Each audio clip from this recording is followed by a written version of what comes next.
Hi, sweet girl. Nahri's just like looking at me. Hey, you fool.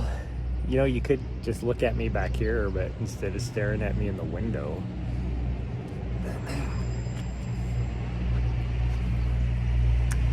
Oh, there you are. Yeah, I was wondering what you were doing back there, just staring at me out the window. Yeah, I gotta put my shoes on. What is going on here?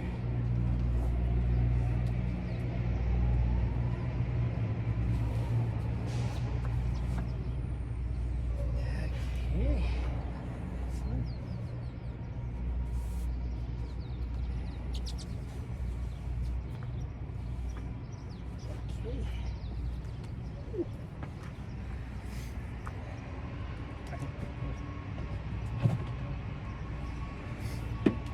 I grab a water too. It's gonna hot. Need to pre-hydrate, which I know you haven't done.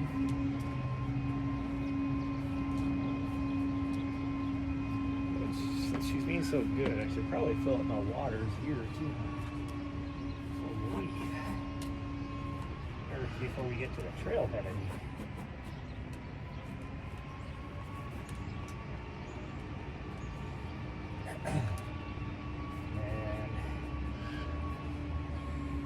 Depending on how far we can get, or what I can get done this morning, we might leave and go camping tonight, but we'll see.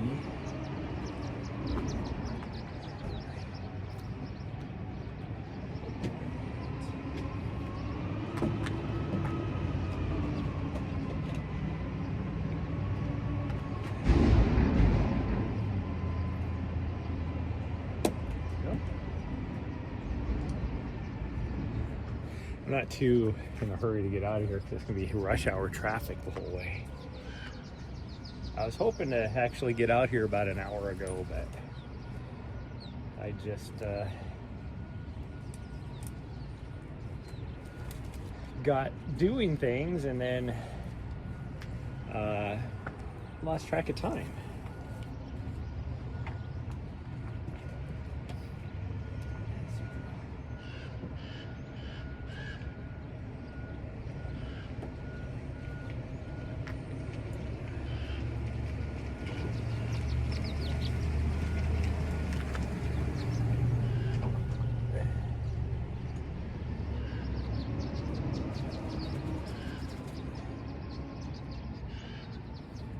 Need to try and go by the parking commission as well. You got water in there? Or do you need some?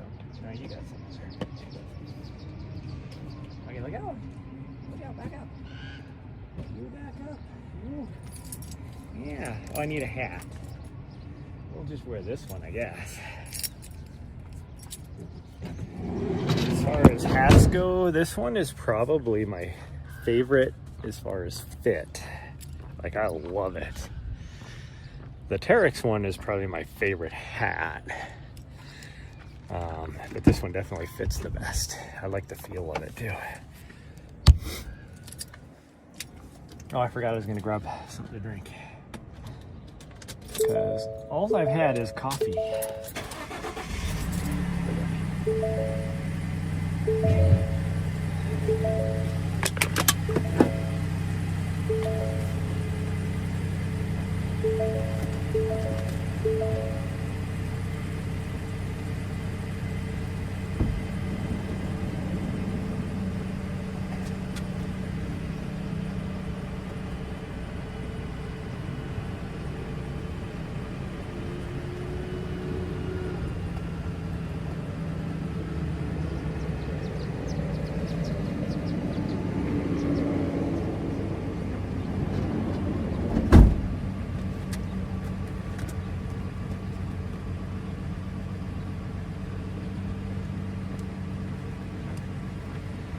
There we go. Got ourselves a waters. Oh, this seat is cold. Holy cow. Oh, I have an AC season. Good morning, quick.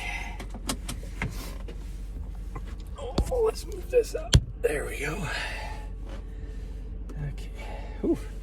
Somebody smells like tiger balm in this van. I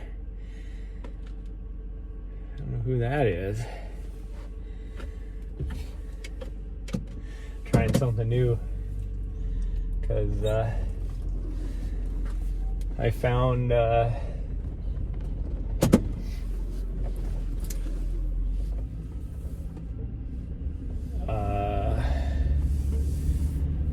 tiger balm in my apartment. For those of you that don't know, while I was, I've been living the van life pretty much the last 5 years. So during that time frame, I've been really longer than that. While I was living in DC, I was leasing my apartment out as well. So pretty much for the last 7 years, or most of 7 years probably, I've been leasing my condo out. And the most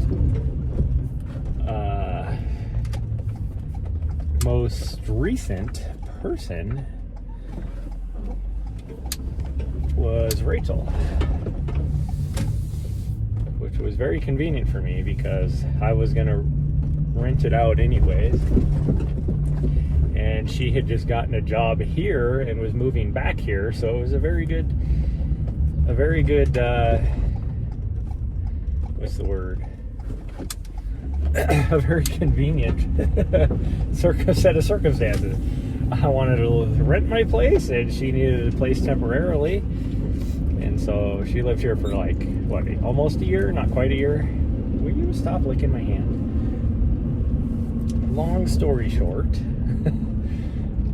she still has a few items in my condo because I'm like, whatever. One, I don't ever use the entire thing anyways, and two, like, whatever, like, I'm not too concerned about you having stuff there. Like, just get it whenever you have a chance. But so there's not a whole lot of stuff left there. But there's a few items, and I found her tin of tiger balm that she had in there, and I was like, I wonder if this will like help with my foot and everything. So I put some on this morning, and it is very strong smelling. In fact, I'm going to open the window for her, and because we have to wait for the school bus. Like I said, I wasn't too concerned about getting out of here that quick because of rush hour, but now it's even worse because we have a school bus.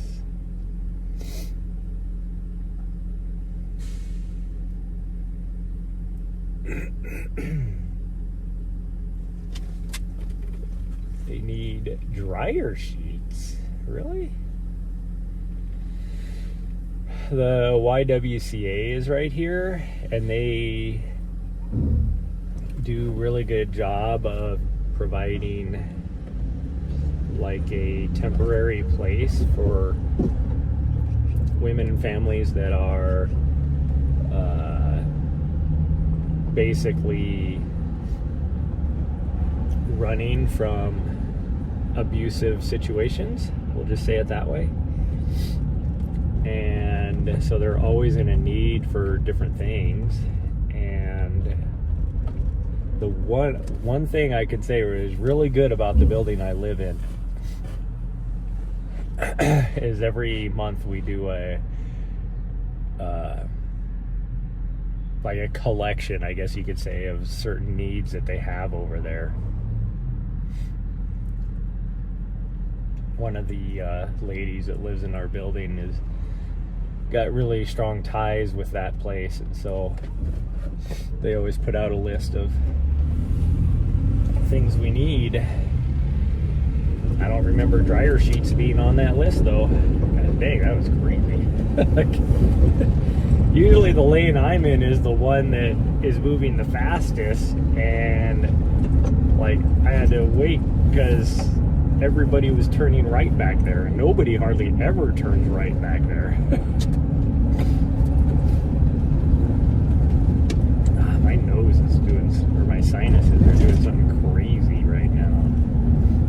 don't think it's just the Tiger Balm. It was like that before I put Tiger Balm on.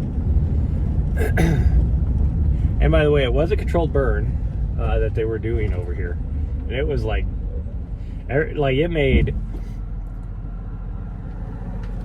the news because of how large the column of smoke was for a controlled burn. So like they had so many phone calls, they had to put out a public statement like to reiterate that please do not call 911. This is a controlled burn. It's like, that's the biggest freaking controlled burn I've ever seen in my life. And you guys did it on one of the windiest days of the week. Like, what are you thinking?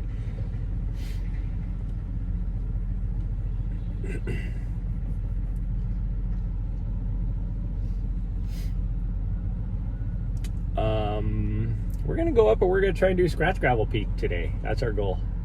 I should start drinking my water.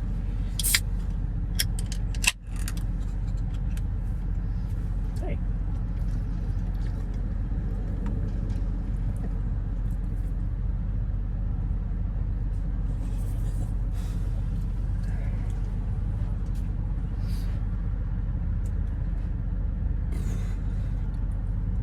Being that we're going up there during rush hour, it's going to take us a while. And that sun is already hot. Like, it hadn't been too bad because there was some clouds, but now it is breaking up.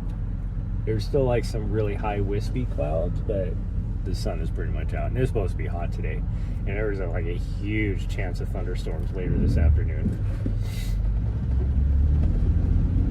There's a lady next to me driving a Jeep, and it just makes me think of I see all the ducks in her windshield, which I still don't understand why that's a thing. Like, what do ducks have to do with Jeeps? Who started that trend? All that kind of stuff.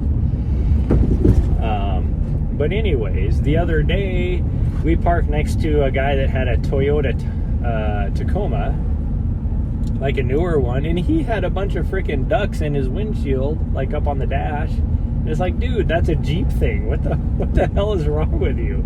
Like that, now you just look stupid. I mean, I think Jeep people with their ducks look stupid, but now you even look even more stupid.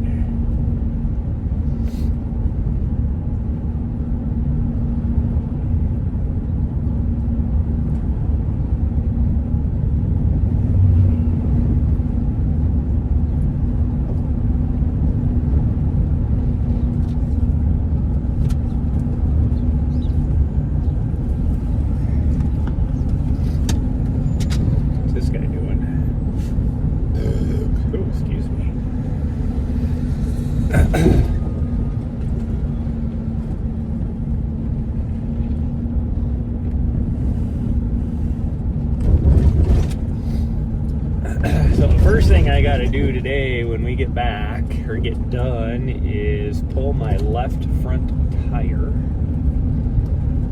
for two reasons. One, I need to see how low my brakes truly are, because the wear light or whatever has been coming on. But the last time it did that, I still had like half life on my brakes. Like, I was able to go another like 6 months on my brakes. Even the tire shop was like, yeah, your like low brake, or your brake wear light keeps coming on, but we don't know why, because it's not even close to being to where it should be coming on, which is true, because then I even looked at them. But it would be about right for me to change my front brakes. And that being said, like, I could just go buy some brake pads, because they're not that expensive, like $54 or something like that.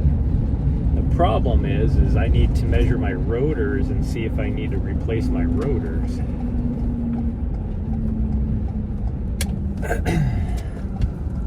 As well as the fact that I have something up there. I don't know if it's a ball joint, if it's a tie rod end, something is wrong, and I need to see if I can figure out what it is. Because if I'm going to tear the front apart, because I also need to change my struts. So if I'm going to go through all this work, I'm going to do it at once. So I want to buy everything I need to do it. Now I say I need to do that today because if I have to order anything, I need to be able to have it come in before I leave. Granted, I could probably make it all the way across the US and just do a lot of this work over there, but... Alright, can I shut that window?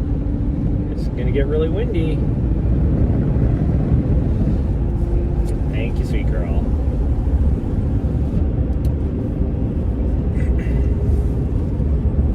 Thank you.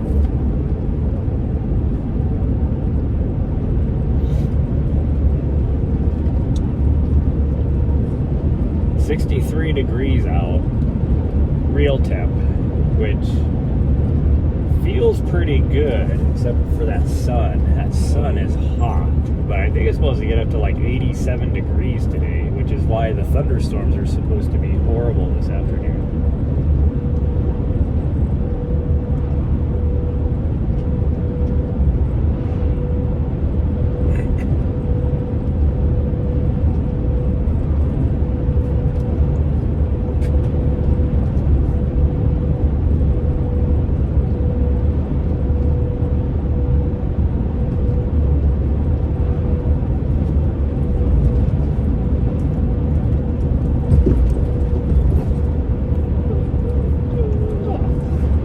It's like making fun of me. I wonder if this guy in his big ass RV is still camped out here, because that would be 2 weeks that he's been here now.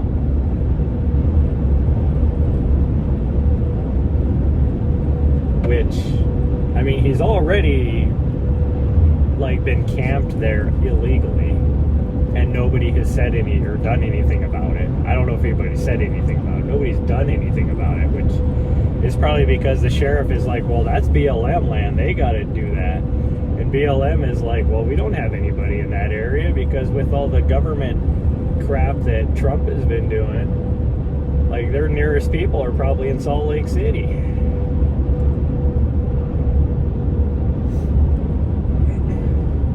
We used to have an office in Butte, which is an hour and, well, from here an hour and a half, hour from Helena, but to get from Winton to Helena all the way out here would be half hour.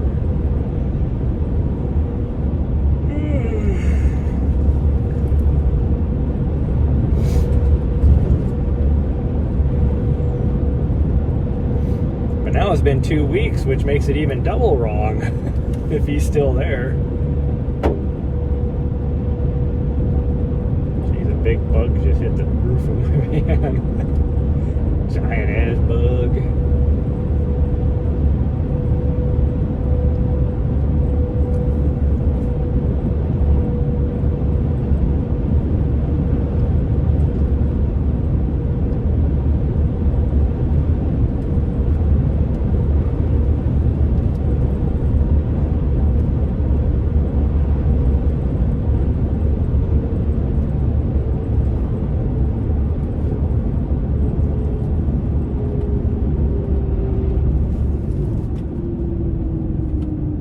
Stoplight, you weirdo. I don't know why you're getting all excited.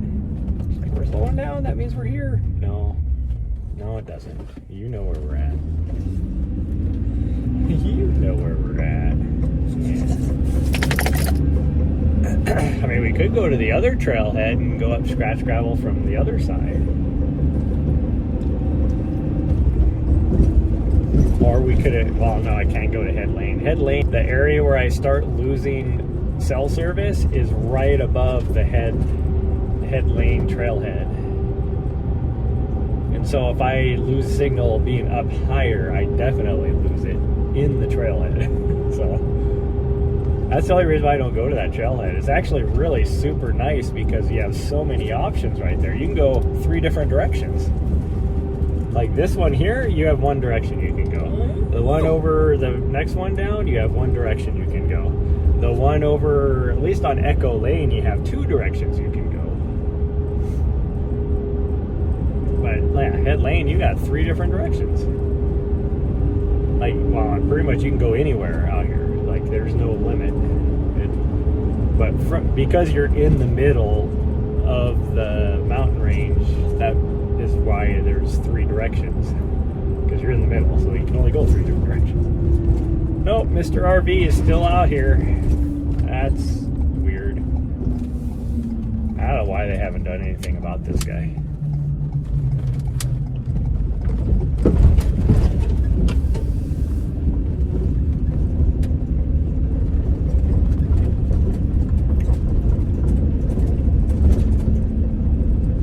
Like, the dude has 3 vehicles other than his RV. Like, he has one, like an old, I don't know, it's a Jeep or something. I don't think it's a Jeep. It's like a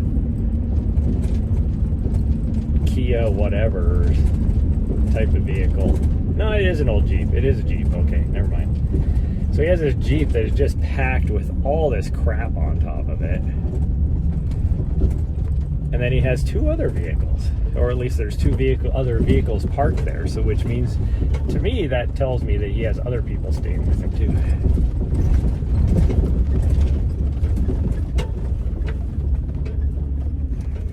An idiot. But you know he's planned to be there because he has all his freaking leveling jacks out, all that kind of stuff. It's like, dude, what the fuck? And it's a fairly nice RV. It's not like it's a 1960s piece of crap RV. So it's like, what are you doing, buddy? What's wrong, buddy? I'm not gonna bite. I might nib a little bit. I won't bite. I love that girl. Okay, we're at the trailhead, so we're gonna take that off. And we just need to grab our vest and everything and go, and then we're good. We're gonna let this person make it to their vehicle while I finish drinking my water, okay? Because you will go over there and bug them. I know you. They can't move very well, and they have another doggo. Looks like a, what do they call it? A Griffon.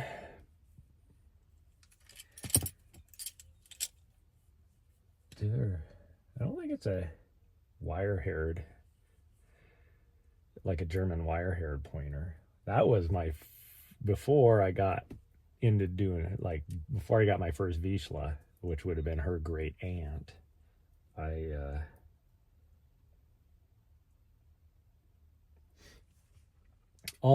really wanted to get a German wire-haired pointer.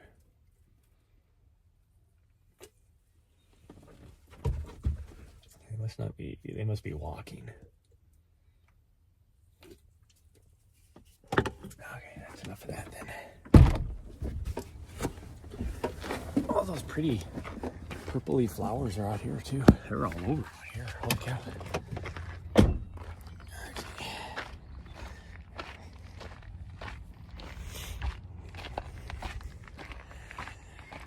Like, with that sun being behind a cloud, it is the perfect temperature out here.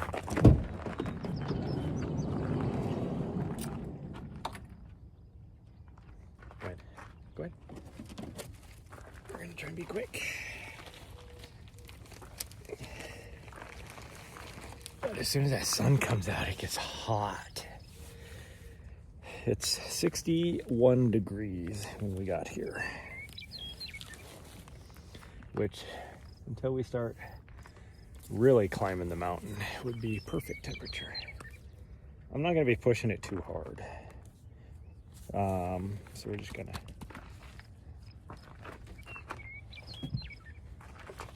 mosey our way up pretty much. And then probably run a little bit of the way down. We'll see how my foot is feeling.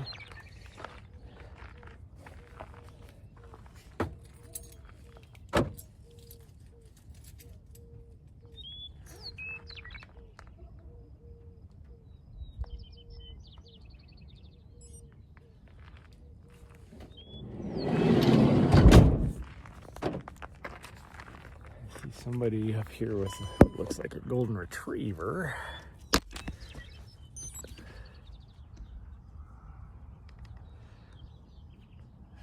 There we go.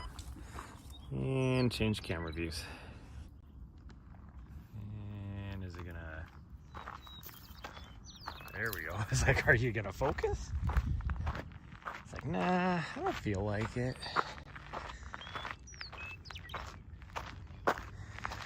still see the smoke haze just hanging around.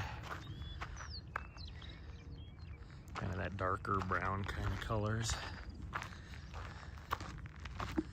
This gimbal being all crazy.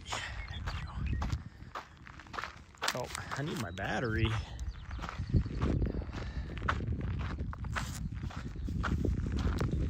All of a sudden I looked at my phone and I was like, oh, I only got 45%.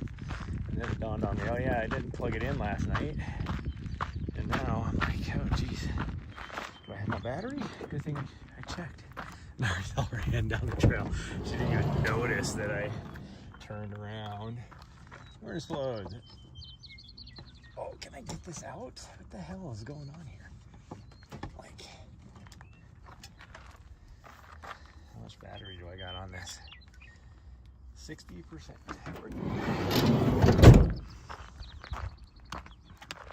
Except now I need all my hands and somebody else is coming from this other direction. Blocked the road. Okay, I gotta sit you guys down.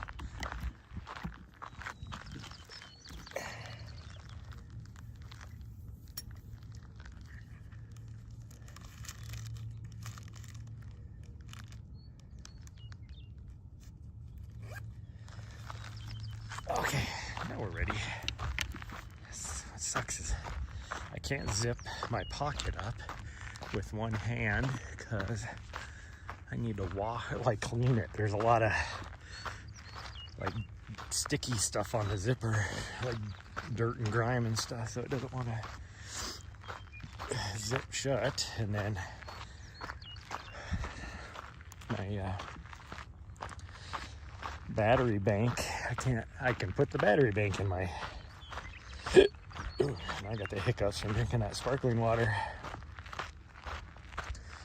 I can put the battery bank in my pocket, but I can't wrap the cord up to shove it in there. Oh, I don't remember if I said good morning Splows or not, but good morning. Oh, the guy that was walking down this is now walking this way.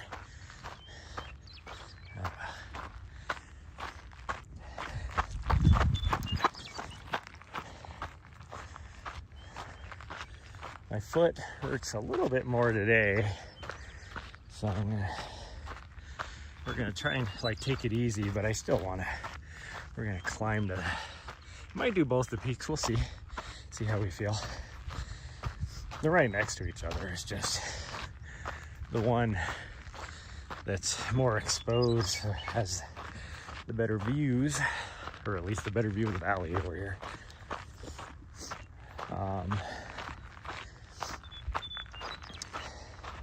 It's more scrambling than, it's not a trail up there. It's a find your own trail. But I mean, it's like class 1, class 2 scrambling. It's not anything major. Oh, geez.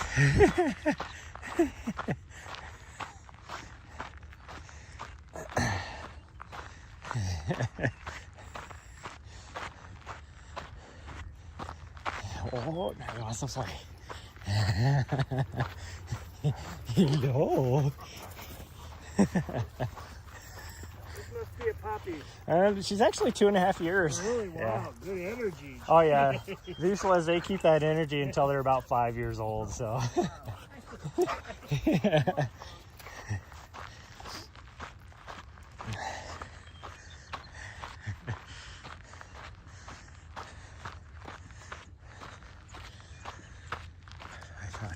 For sure that Nahri would be scared of that mastiff, and she was originally. She's like, you're big, but then she was all about trying to play.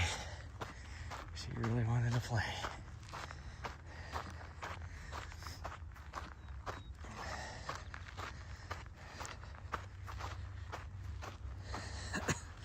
Everybody thinks she's still a puppy for 2 reasons. One, because they're so used to seeing American, I don't even call them Hungarian Vizslas anymore. Most of the breed in the US It's an American Vizsla. They're way bigger. They're bred for their size and everything, instead of, you know, their true roots. Because, you know, typical Americans, we want everything to be bigger. Bigger does not mean better. And so they see her and they're like, oh, she's so small, so she's got to be a puppy. When really, she's right in the average size for a true Vizsla. And that's why I always stipulate she's a Hungarian Vizsla. And I have to be like, yeah, she's average for a Hungarian Vizsla. Like, and I've actually seen some Vizslas that, again, true Hungarian Vizslas, that are, the females are even smaller than her at full grown. So it's like, but then also they don't know the breed, so just because of her energy level, they think she's like 6 months old as well. And it's like, no, that's normal Vizsla till they're about 5. I mean, my last Vizsla started to settle down a little bit around, I'd say probably around 3.5 years old, but she was still super energetic. I mean, you could definitely tell a difference. She was definitely settling down a bit, but I think most of that was lifestyle, not her energy levels, because that was when we were living in DC, and so she didn't get as much nature time. It was hard for us to hit trails, and she did not like the big city. She didn't like being on sidewalks. Like, she didn't like the traffic, any of that. So trying to get her to go for a run with me during the week was almost impossible. So I just gave up trying to run with her in the morning.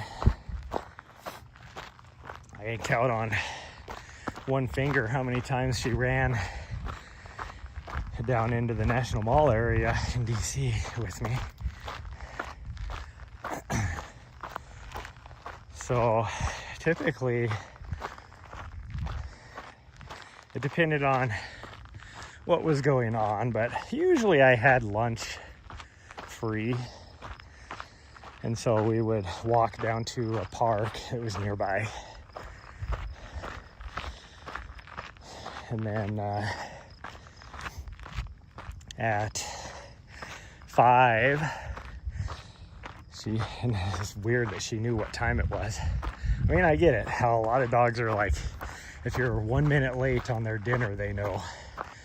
Yeah, if I was 1 minute late going downstairs to our dog park we had in our building, well, it wasn't in our building, it was in the courtyard of our building, she knew. She's like, all my friends are down there, it's 5 o'clock, let's go. And she'd really get confused, because that was only during the week that everybody would be showing up at 5. So then on a Saturday, which I guess not necessarily on a Saturday, because a lot of Saturdays that's when we did go out to the mountains and run on trail.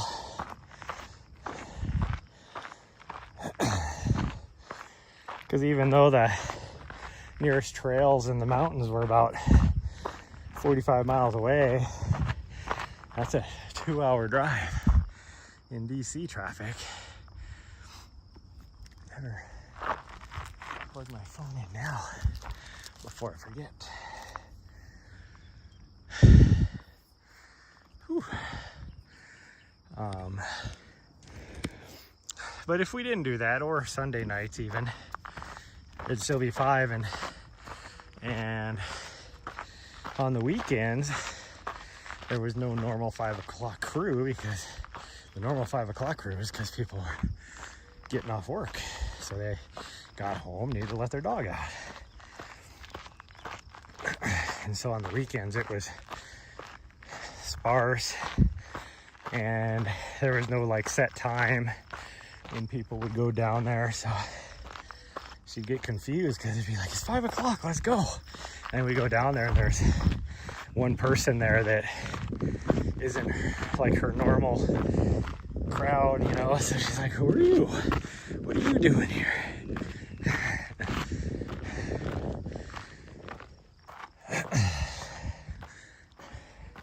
I did. I love, the thing I really loved about, well, there's a couple things I loved about living in DC. One is I hardly ever drove anywhere because everything was right there at a metro stop, like just across the street from me. There was a Whole Foods 2 blocks away from me if I wanted to spend lots of money on groceries. But typically I'd only go I'd go down about a mile away was a giant grocery store. So I'd just go down there and buy stuff for the month or whatever. And then I had one of those delivery,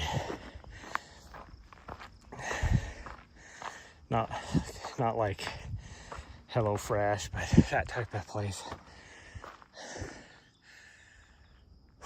That was like damaged goods. I don't remember what it was called. It was like all your damaged stuff that was still usable, but nobody wanted it because it had a blemish on it, you know, type of stuff.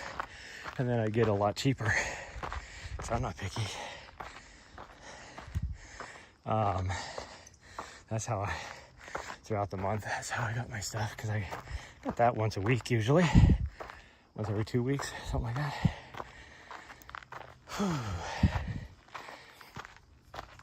But the other thing I loved about living in DC is the cultural diversity. It was so cool. Like, I love experiencing different cultures. That's why I loved my trip to Europe, where I went all over Europe. Whew. I can tell I need to start doing more of this. I'm so out of shape. Good morning.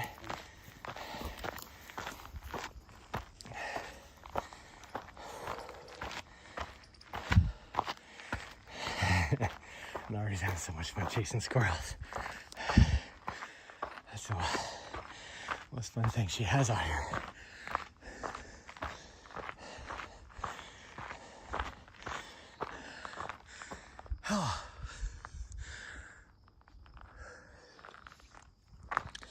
I'll never forget my train ride from Kosice, Slovakia, to I don't remember what the name of that town was. Just on the border of Czech Republic and Poland.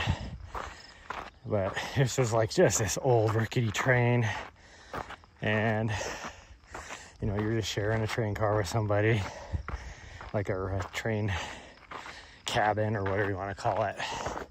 There was no like open seating on the train. It was little cabins or whatever. And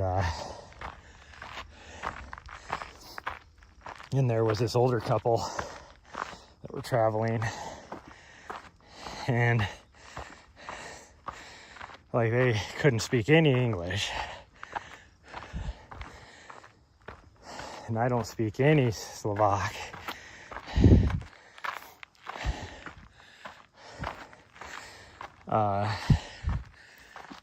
And about, cause this is like a 6-hour train ride, since you know it's just this old rickety train. And mid-train, like around lunchtime, because we got on it pretty early, around lunchtime, the old lady just pulls out this giant loaf of bread, like a baguette, loaf of bread, or like a loaf of French bread, or whatever you want to call it. It wasn't really baguette size. It was more big old ass French bread loaf size.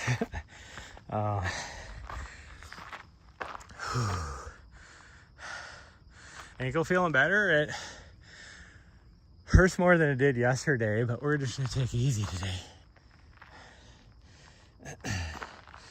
But yeah, she pulled out this big loaf of bread and then all the fixings to make like a little sandwich. And then they offered me part of it. Like, was so like super nice. It's like, who just does that?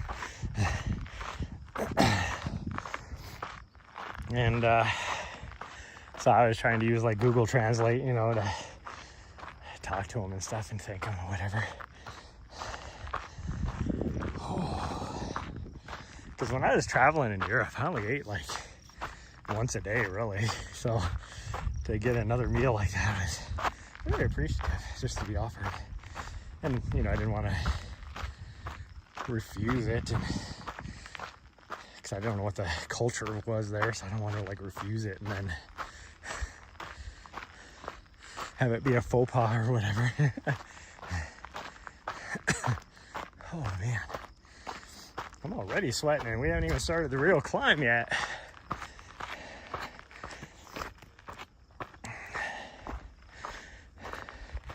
The only thing that sucks about this trail going up to the top, and I've said this in the past, how it doesn't make any sense to me, because it's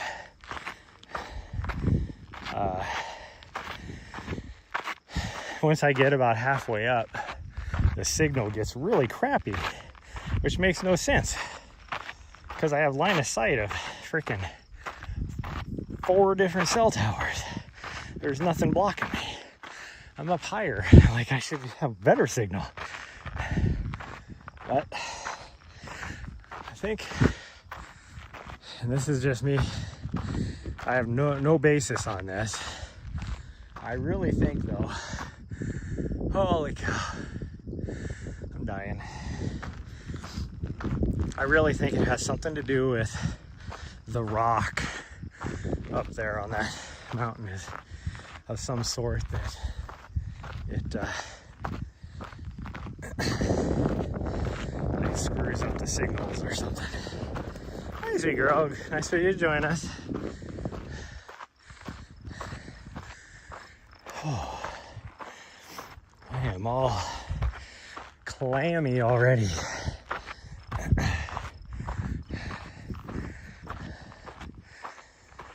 Sorry about the heavy breathing, but this is kicking my ass.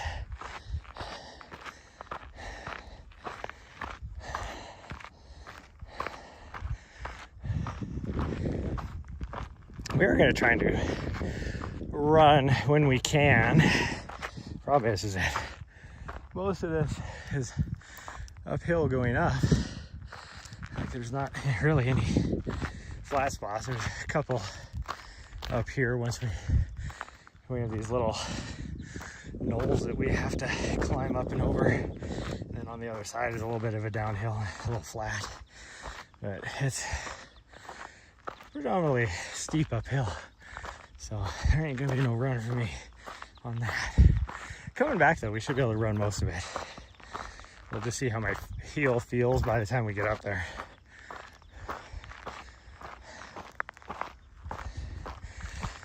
Nahri wants to go the other way because she thinks that's what way we always go. We haven't actually climbed this peak for a long time.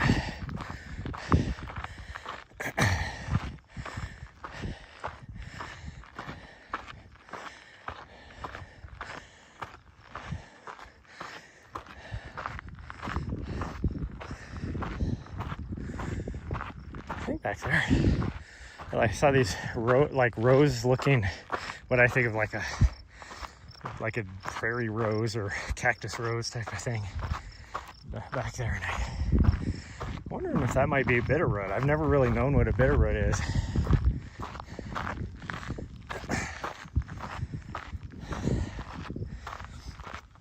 Like, I just learned, oh, they're pretty too.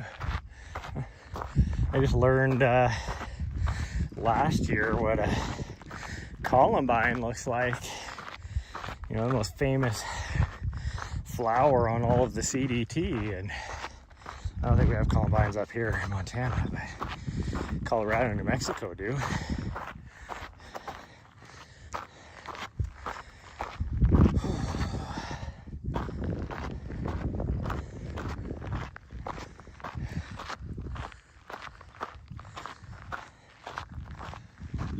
Oh man.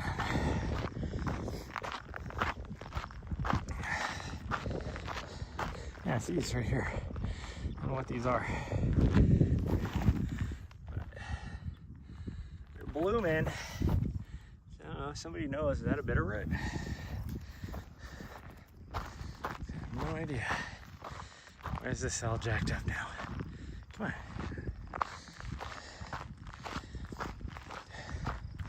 And I don't think I've ever really seen them before. I've probably never spent a lot of time wherever they're at this time of year. Because I'll bet you later in the year, because I'm usually gone until, you know, August, so they're probably gone. I'm usually here a little bit in June, I guess. No, what is going on with this gimbal? This thing is just going, has a mind of its own. I don't know what the deal is.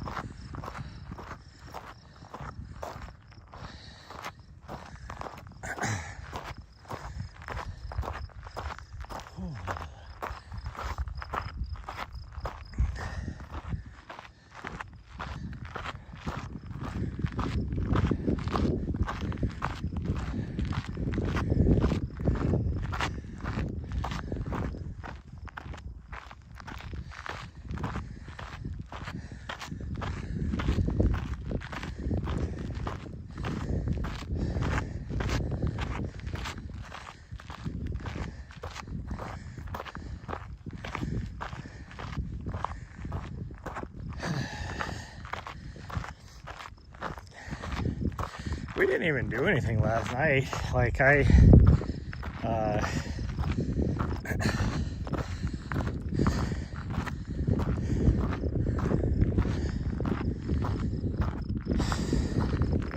don't know what it was, like 10:30 or so once we like got back and I showered and did all that. It was a little after 10:30, I guess. Probably closer to 11. I was like, oh, I feel motivated to do some editing. So I opened up freaking DaVinci and was doing stuff, and then all of a sudden I get a phone call from a friend. They're like, oh, should I leave my vest in your van? I was like, yeah, you did. And she was going to take her dog to the dog park. She didn't have a leash, so she was like, oh, why don't you guys come to the dog park? And I'm like, I don't want to. Like, Nahri would love to go. But I just got motivated to start editing. And then she's like, fine. So she was gonna drive over. Well, then Nahri was like, overheard all this. So then she's looking at me like, come on, I want to go to the dog park. So I'm like, fine. So then we went to the dog park. And I was thoroughly tired. We get back. Well, now I'm like being out in the hot sun. Now I don't feel like doing anything. And so did I go back to editing? Nope. So you might be like, I thought you said you were a year and a half behind. Yeah, 6 months ago I was a year and a half behind. I haven't released one since then.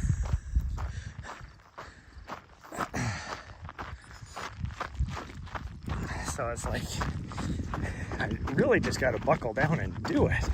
And you cannot let the distraction get away, which normally wouldn't be a problem because I don't ever have my phone on ring. Like, it's on silent pretty much. And you know, if you try and call me, first off, I hate talking on the phone.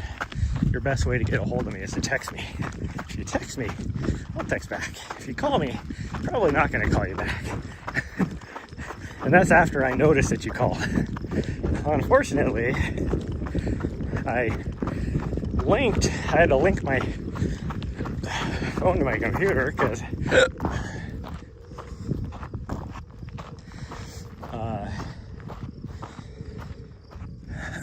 it's the easiest way for me to share files for my work. So I had it linked. Well, here I am working on the computer. So then when I get a phone call, it scares the shit out of me because it rings on my computer too. So then I know my phone is ringing.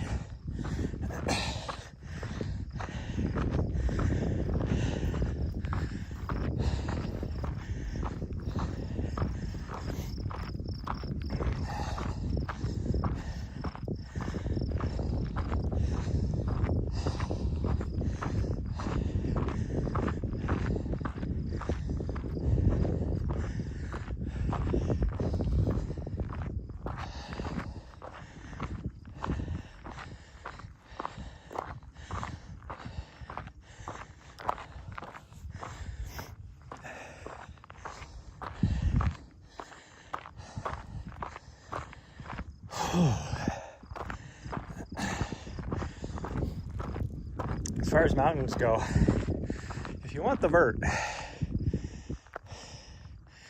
this mountain, even though it's the third tallest out here, even though it's not a whole lot lower than Mount Ascension or Mount Helena, just barely shorter. But the trailhead, or at least the one over here that we started at, is a lot lower than the trailheads at the other locations. So if you want vert, this is the way to get it. You're gonna get about 400 feet more vert going this way as you would just going to the top of Mount Helena.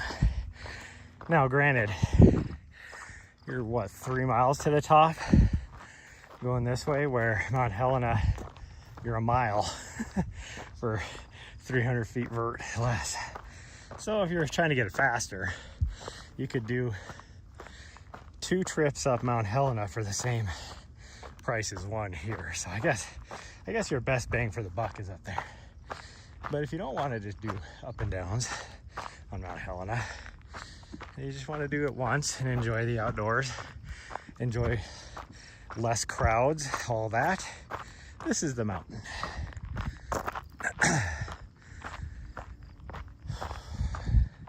Okay, I can see forever, and I don't have any clue where my dog is.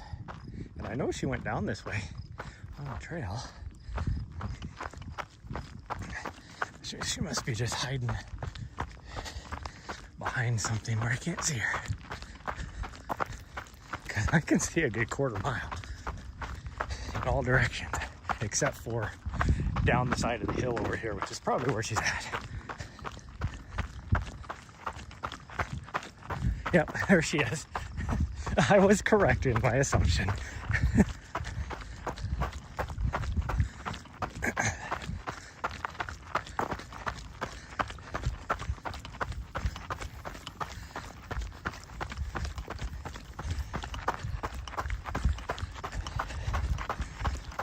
Oh, I'm not looking forward to the climb up this mountain. It is tough when you're out of shape. It's fun when you're in shape, because it's very much runnable. It's tough when you're out of shape, because you know it's very much runnable, but you're working your ass off. Whew. And it's, for the first half of it, it's fully exposed. I mean, if you count this part down here, more than half of it is fully exposed. First 3/4 of it is fully exposed. Oh man. Whew. That little uphill there. Kick my ass.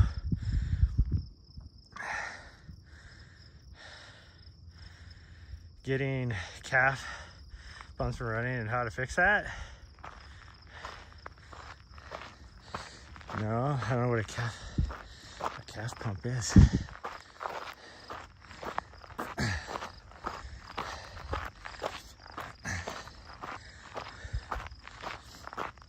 I mean like a calf cramp?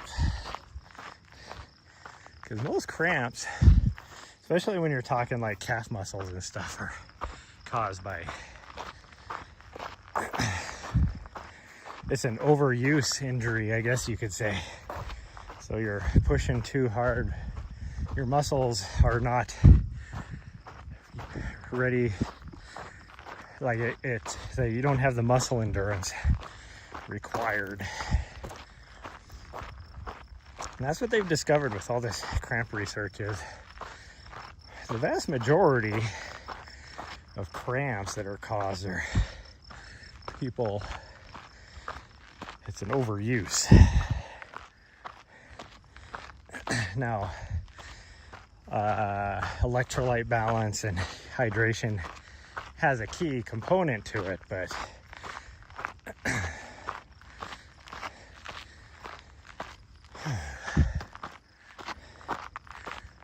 my dog is hot as well. That tells you how hot it is out here. My dog, who's a warm weather dog, is standing in the shade right now. She's hot. Huh. You have to take a break. Oh, because your calves get so tight when running. That actually happens quite a bit. I have a problem with tight soleus muscles. That is very common.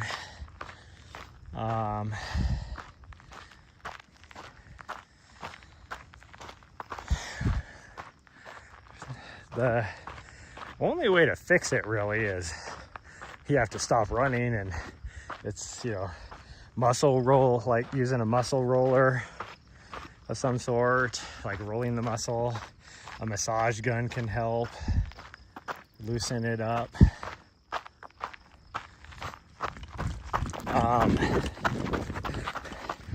Proper warm up. Oh, there's my dog. All of a sudden I heard noises behind me. And I glanced back and I didn't see anything. And then I heard it again, so I just figured it was probably grasshoppers. Then I heard it again and I was like, is there an animal back there? Is there a mountain lion? There's mountain lions all around out here. It's like, is there a mountain lion about ready to get me? And then I glanced back and I see her jumping out of the woods.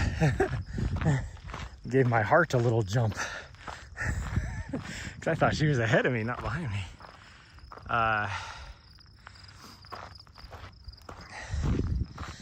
But proper warm-up, dynamic stretches, stuff like that will help prevent it.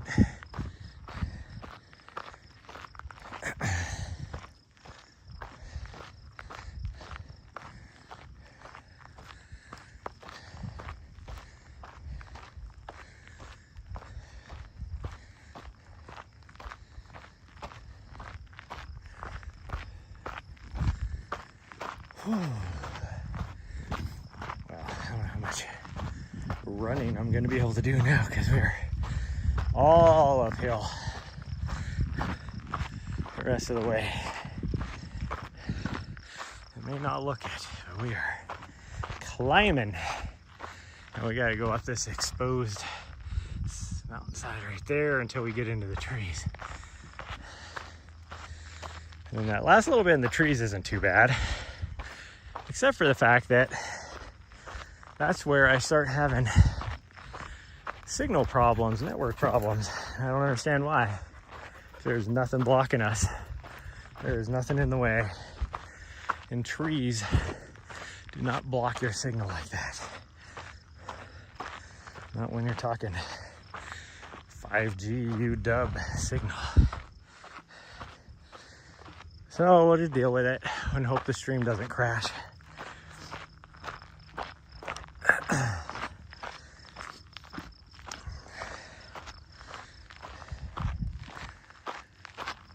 Oh man, I am just so sweaty. And I am working that hard.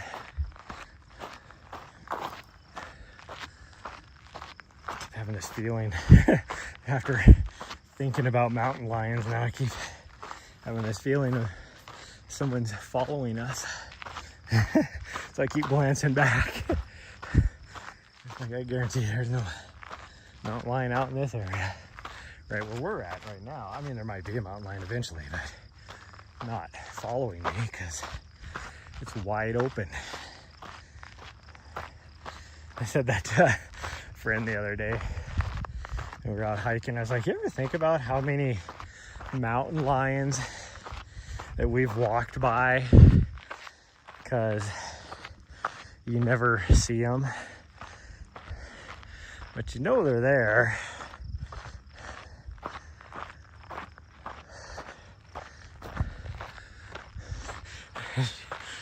And they're like, no? Why would you bring that up?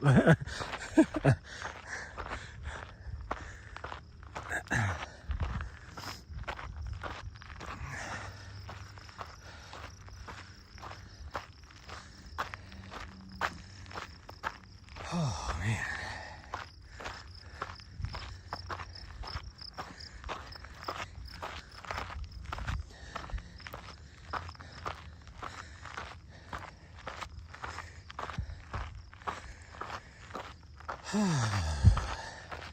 Well, I think I might,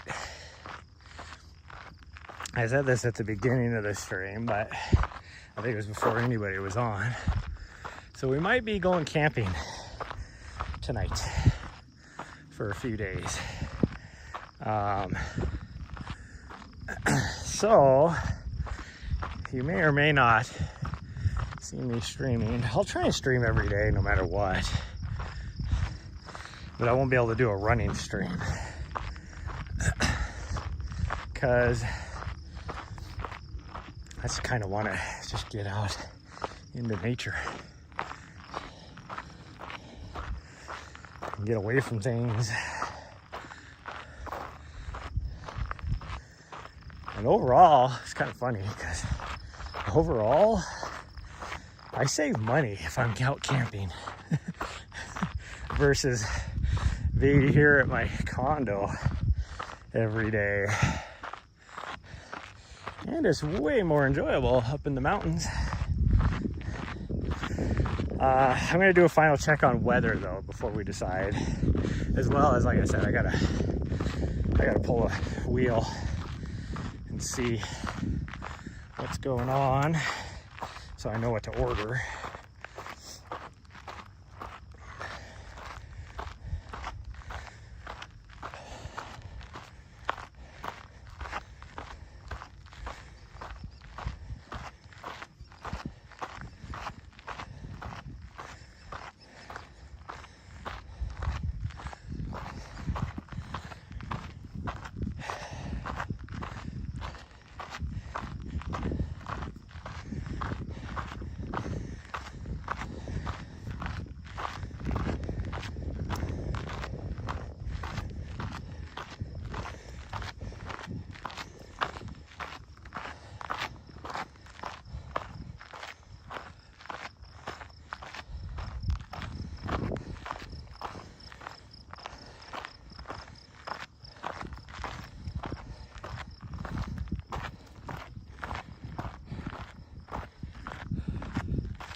Good morning, Raccoon.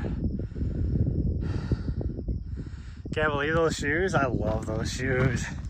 I'm so glad that you decided to try them out.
You're on a pogo stick.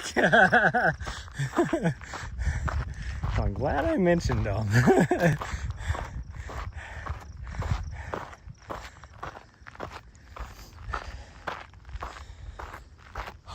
When I was training for my first ultra way back in the day, because I lived in DC, so I had to get all my long runs in on a paved trail. It was the Mount Vernon Trail, and from where I lived, if I went all the way down to Mount Vernon and back, it was like 16 miles down. So it'd get me a good like 30, at least a 30-mile run, depending on how I came back. But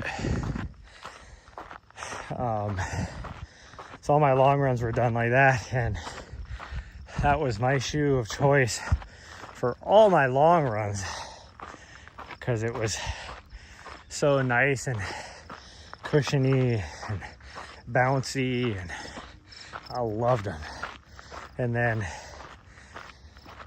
like I said, because they're so lightweight, like even like my tempo runs were like super easy in them shoes. So that's why that's how I sold it to you. My trainer of choice is that shoe, because it can do so many things.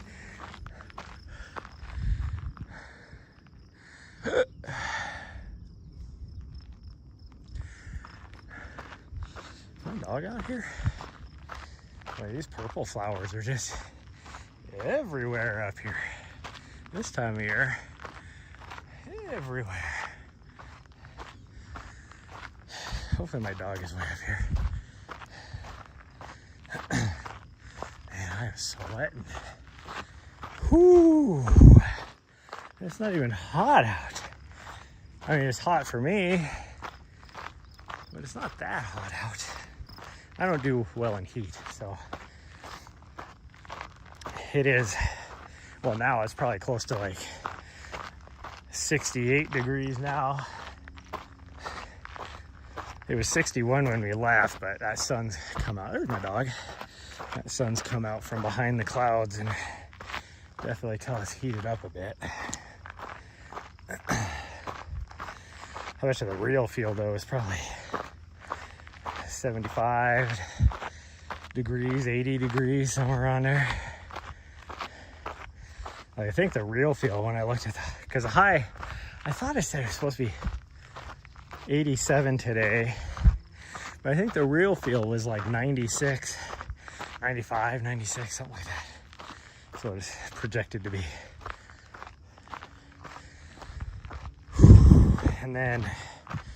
And I think most of that is just because, not because of the sun, but we're supposed to have just some nasty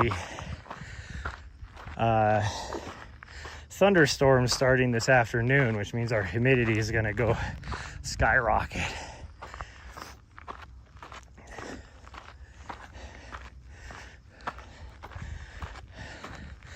Because like right now we're probably, I don't know, 40% humidity. That's pretty much normal for most of Montana, other than up in the northwest section, which is technically considered a rainforest. It's like, you know, Bellingham, Washington type of area. Ooh. Mid-60s there, perfect for running. Make it fun, but not enough to really be sweating out there, yeah. Well, that's what I thought today would be like. Like when we first got here, I was like, oh, it is perfect temperature out here. And then that sun came out, and I mean, it doesn't help that I'm truly am working my ass off climbing this mountain more than I normally would be. It's probably because I'm 30 pounds heavier. I feel like I'm sweating gravy out here. My arteries are thanking me because I'm sweating out all that fat and cholesterol out of my system.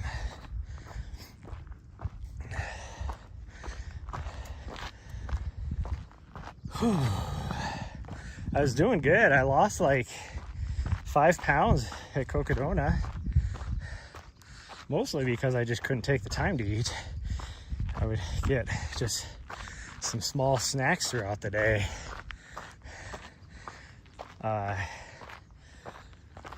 then I get back here and it's like, oh, now you can eat all you want, whenever you want. Which is the key, whenever I want. I have no self-control anymore. So I've put all of that back on. It's like my body says that my natural weight is supposed to be where I'm at right now.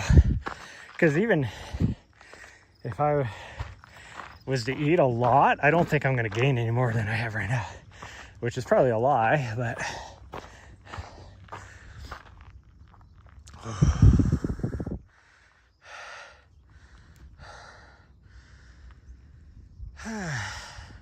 15-mile run, which helped. Yeah.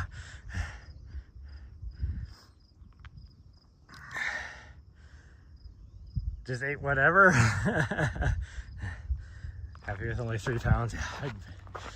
I wish I really got 3 pounds. I didn't really eat a lot for breakfast today, so right now my stomach is grumbling.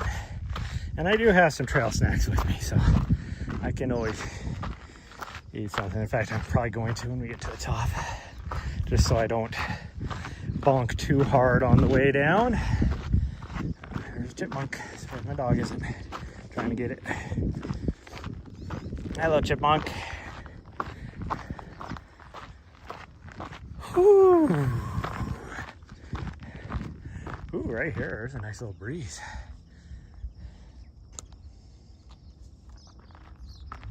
Actually feels nice.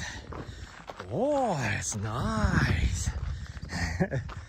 But we're also almost to the proper tree line, and also we're almost to where I start losing signal for whatever reason.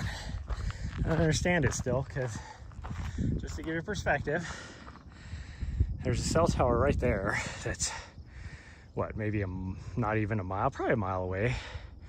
There's one out there, there's 3 in town, like with the one furthest west being right there. And there's one in downtown right by where I live. And then there's one right there. So that's 4 cell towers I can see that are all close enough that I should get signal from. Yet I lose signal. At Indy 500, that's cool. I was going at all that, yeah. How far today? I think it's about 6 miles. It's 3 miles up, 3 miles back. But depending on how I feel, we might take the long way back. Although I don't know what the signal's like. Hi, sweet girl, you checking on me? She's like, yeah, Dad, you should have been up here a long time ago. Yeah, it's because I'm chatting and talking. I'm just goofing, new boot goofing.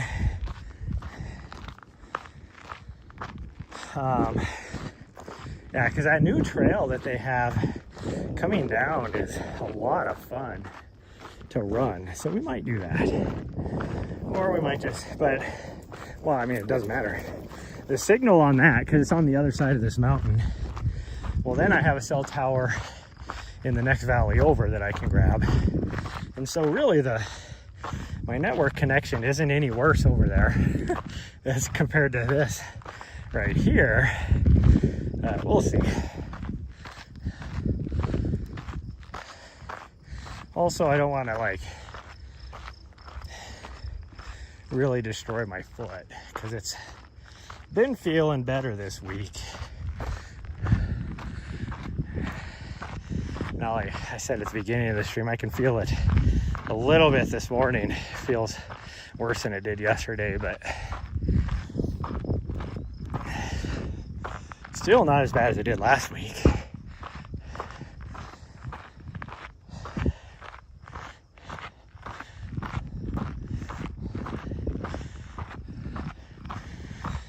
this is just continuous switchbacks. I don't know if you guys could tell going up this mountain. Whew, we still have probably, I don't know, 5 or 6 switchbacks until we just make the wrap around the front of the mountain here.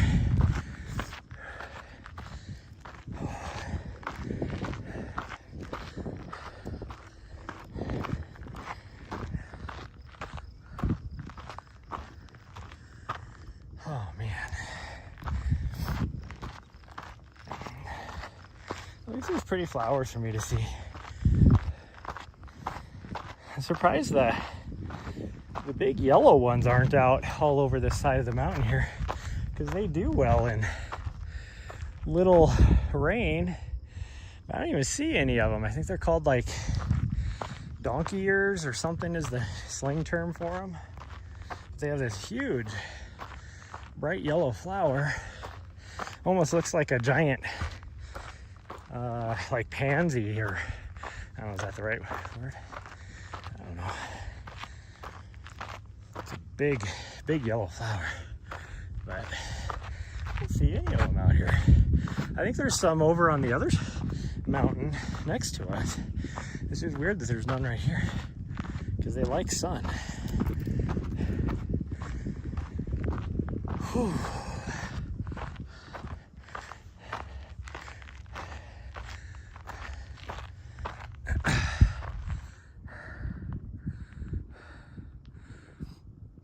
Those trees that drop those berries, that means, oh yeah, I know what you're talking about. I know exactly what you're talking about. When I was in DC, they were all over the place. I mean, they have them a little bit here in town here, because people plant them in their yard.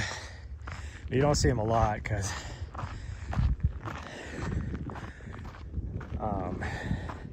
but yeah, I know exactly what you're talking about. Well, a lot of what we have here in this town is crab apple trees. And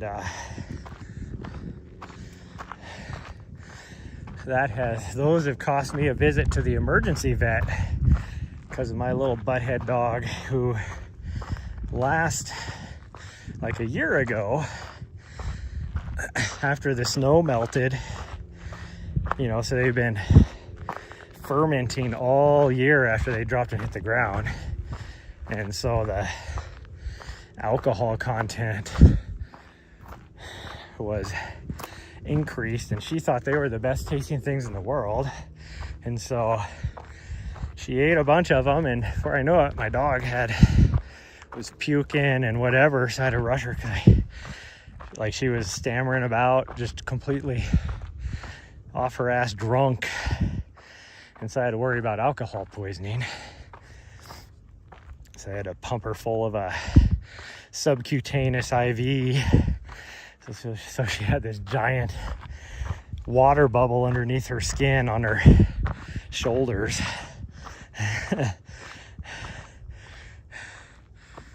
Whew. Oh yeah, we've almost lost our signal because I'm down to half a megabyte. Before you let your dogs out, yeah. Well, the problem is we have one that is right outside our building, and the building outside our building is city. So it's this tiny little area, which is technically a city park, and our city is stupid. So if I was to go out there and try and rake them up or whatever, they would probably hit me with a citation, because I'm not allowed to do that. Probably like a $500 fine, destruction of city property, even though I was making it better.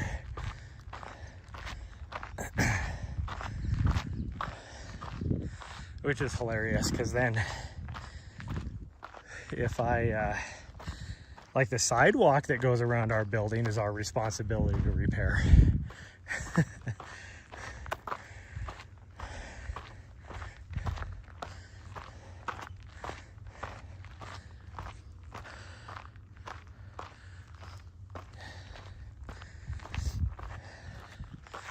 will say one good thing about it heating up is the smells with the different types of pine trees out here. I think this is Doug fir.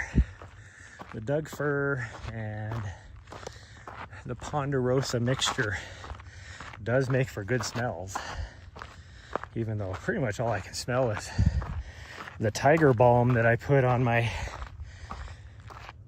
heel and Achilles area, soleus area. I'm old. I was just trying something new today. I found it in my condo, so I was like, I'm gonna try that.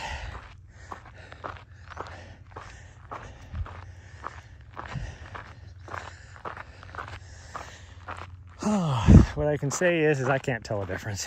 Is it helping? Is it not helping? I don't think so. Either way.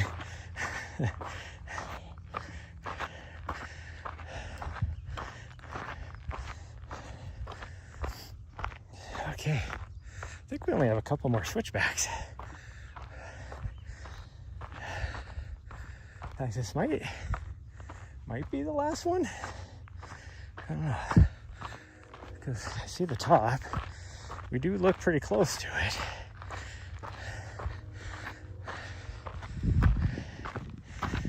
This is a lot higher than we normally get before I lose signal, so that's pretty nice.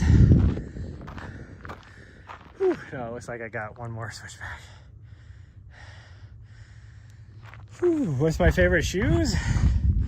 Depends on, are you talking road shoes, trail shoes? Are you talking just like a general trainer? Something more like on the trail shoes, something for more aggressive versus more buffed out. That's like asking who your favorite child is.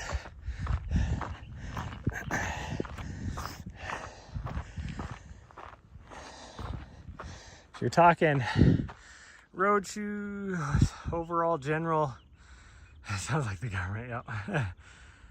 Just riding pavement. If you're talking just overall trainer, something that can do everything, it's the shoe I convinced Raccoon to buy. The New Balance Rebel V, whatever they're up to, Rebel V5, I think. The New Balance Rebels are awesome shoes.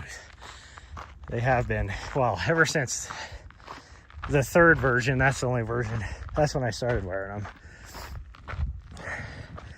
It's such a good multi-use runner, that like running shoe, that I just love that shoe. If you want something more like a tempo shoe, you can use the Rebels, but if you want something specific, the Saucony Speed 4s or 5s, whatever they're on, is their awesome shoe.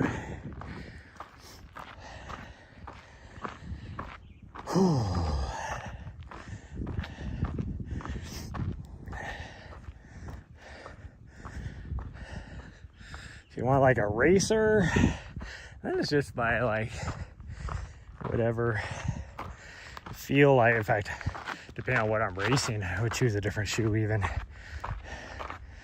If you're racing like a 5K versus a half marathon / marathon.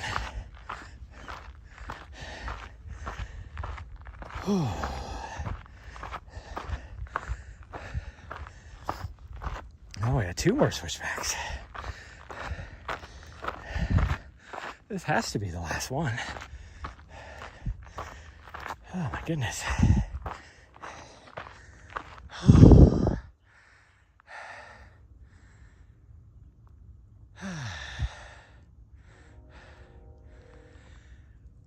Yeah, I agree with what Raccoon said.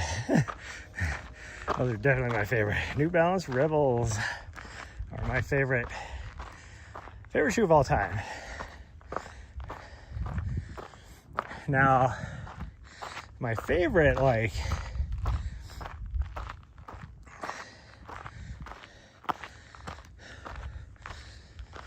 more of like a daily trainer they don't make anymore. It was a Mizuno, but they quit making it like right after I got hooked on them. Yeah, that was our last switchback. Now we just got to wrap around the front. Where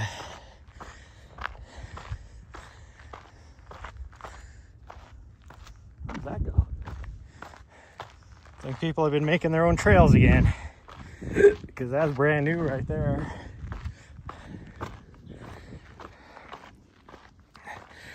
Back there, going off to the left, going up the mountain, was a trail that never used to exist. Are you coming? I think she went down it too, because she's like, oh, where does this trail go? Huh.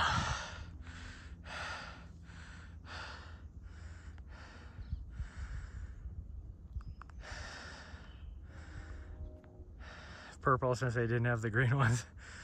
Use like a foot. Yeah, me, if I can't, well, I mean, definitely, if you've never bought any shoe before, go to a store so you can at least try them on. But if I can't go to a, like just a local mom and pop type running store, then I have no issues buying from runningwarehouse.com. They usually have a decent selection. Now it does depend on how old the version is. Like, you may not, half the time later in the version of that shoe, they may not, like I have a 10.5, here's what size I wear, and they're a lot of times out of 10.5 in most colors by the time, you know, they've been around a while. But I don't really care about color. Like, whatever. I'm more of a price person, so when I know like a new version is getting ready to come out and I like the other version, like I don't need the newest greatest shoe, then I would get on Running Warehouse, because they will usually have a blowout sale. And so like those Rebels, when they get ready to come out with the next version, well, they'll go from like $150 down to like 80 or 90 bucks. And then I buy like 2 or 3 pairs of them.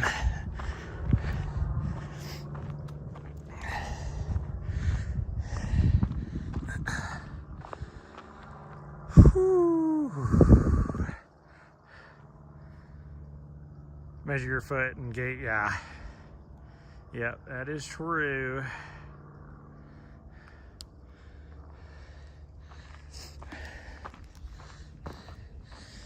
I've been around long enough with different running. Like I know my gait. I know my, you know, how my foot is gonna react to different shoes, like size and all that. So for me, it doesn't matter. I don't even have to try a shoe on. I know if it's gonna work for me or not. Now, the vast majority, at least on my trail shoes that I get for free, so I don't have a choice in the matter. They're just given to me. I get what I get. As my mom said, you get what you get and you don't throw a fit.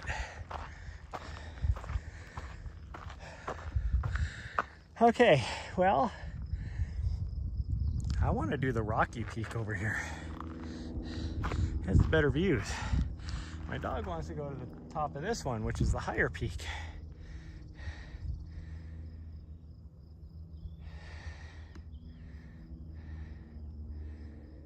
Pain in your calves, yeah, it's probably done a 9-mile Tough Mudder even with it.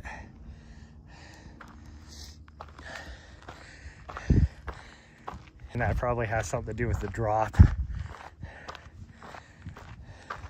It's like people that just jump into wearing ultras, which are typically a 0 drop, and then they'll go out and run, you know, 10 miles because they like the way the shoe feels, without doing any, easing into it, and now all of a sudden they have Achilles problems, and they're like,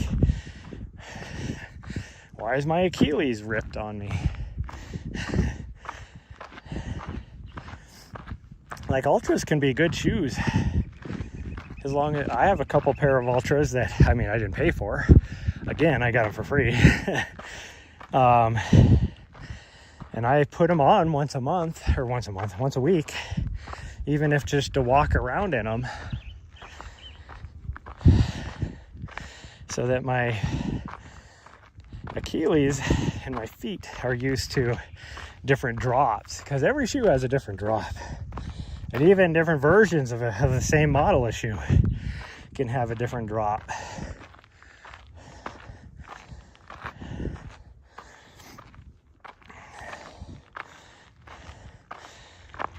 For road running, I do best with about a 4mm drop. That's where I feel the best. Trail runners, depends on what I'm running, but if I'm doing something like this, I do better with a 6mm drop.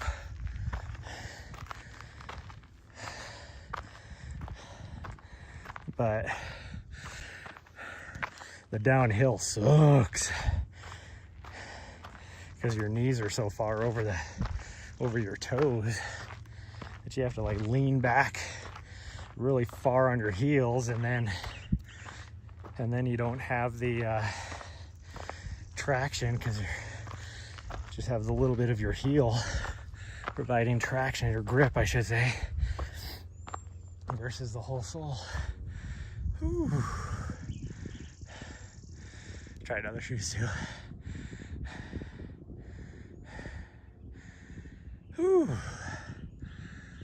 This last little bit is so steep.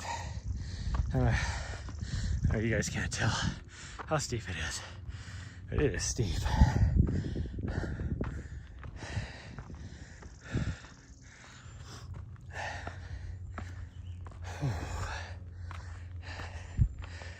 And how steep this is why a 6mm drop is a lot better when you're going up. Going down, not so much, but going up, definitely. And that's why I said something like this, because I would prefer a 6, because going up is steep. But going down, I would take a different way down, which isn't so steep.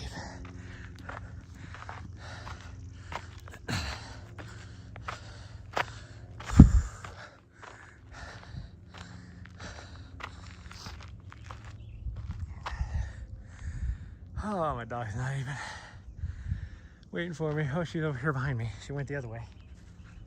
We all get to the same spot. Weirdo. Both of the trails split, but they come up and merge at the same spot. Well, not at the same spot, but they come to the top. Whew. Okay, we're gonna go over to this park bench after we go to the very tippy top here, just to say we did. And then we're gonna go to this little park bench and get her a drink. Oh, somebody rebuilt the top. There used to be this pile of rocks like this, which at the top of a mountain I'm okay with. I don't like, for just building a cairn to build a cairn, I don't agree with. Whew. The tops of mountains, you want something to commemorate it, some sort of point. But somebody came and destroyed it. And it's like, there was a guy, I think he blocked me actually, that I used to see every now and then on TikTok. And his biggest glee in life was to break down cairns. And it's like he didn't care where it was, whatever. You know, even if it was marking a trail, he would break it down because he saw it as, somebody left their leash up here, weirdos. He saw it as somebody built and it's not part of nature. And it's like, dude, you know how many trail crews I've worked on where we had to build cairns to mark the trail because instead of digging a trail in the wild landscape, we would rather put a cairn up for people to follow. And so there's many a trails systems I've done that to. Hold on, I gotta grab your water dish. And so I made a comment in there like, you do realize that the Forest Service makes a lot of those. And if you're breaking them down like that, like I get it if it's just some random place where somebody stacked a bunch of rocks. There you go.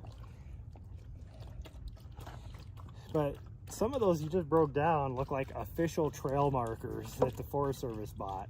And he got all defensive. And I'm like, dude, like they could get you for destruction of government property for doing that. And I'm pretty sure he blocked me. Because then he started justifying, oh no, these weren't official. You can tell the official ones from, yeah, whatever, buddy. You need more? Okay.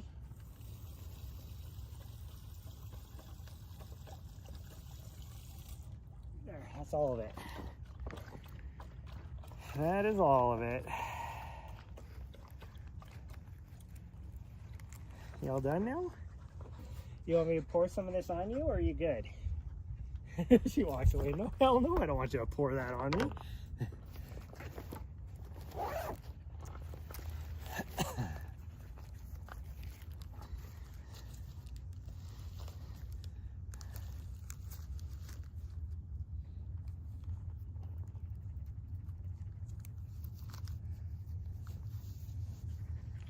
Whew, my shirt is so sweaty.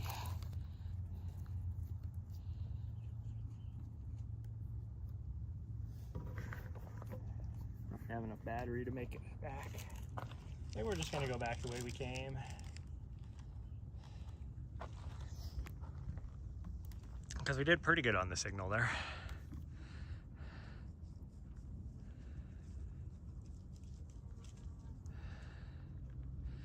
Sports therapist, yeah, I can go to a, you're glad you're not on TikTok. I hardly ever get on TikTok anymore.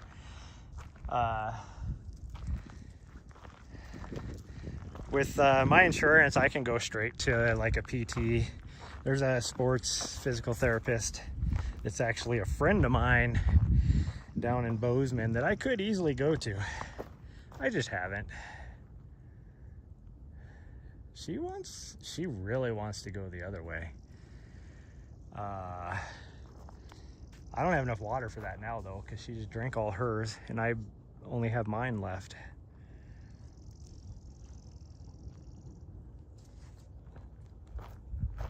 So we're gonna go back. We'll go hit this other peak though on the way back. And she just kicked dirt into my shoe. That was nice. Like down in my shoe. Freaking weirdo. She really wants to go the other way. So she sprinted down here so that she could tell me that, hey, you know, this other trail right here goes the way I want to go. We're not going that way. Freaking weirdo. And slow down, you gotta pace yourself.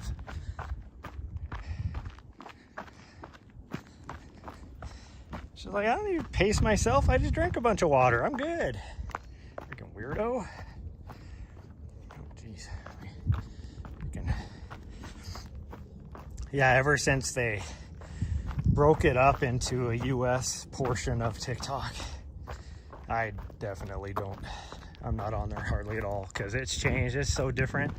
I used to get on there because I loved, you know, I'd see stuff from around the world. So you'd get to see other people's culture and all that kind of stuff, as well as the fact that you would see things more news related. That is, you can talk about free whatever in the US, but there's definitely censorship. Because there is stuff that you would get unbiased news, I guess you could say, from around the world that, oh, it's kind of funny how you don't see that on TikTok anymore in the US. Now that they can control it. That was the only reason. They made up the excuse of, I'm not a conspiracy theorist, but you cannot, if you look at the facts of it, you cannot deny that the only reason they use the farce of, oh, we can't have China controlling our data, but it really is because they couldn't control it. They couldn't control the no, we're going that way. Nahri, we're going over there. Yeah. Somebody put sticks across here because they don't want people walking over here. You think that's going to stop somebody? How else are you going to get over here to the peak? Freaking weirdos. How about, instead of trying to keep people out, you just build a trail over here. And then you don't have to worry about it. Because there's already a little bit of a trail. Because of that, you're not gonna, people want to go to peaks. That's the one thing about Montana, is that they do horrible with their trail systems, if there is trails, is trails to the top of mountains. Oh, we'll get you close to the top of the mountain.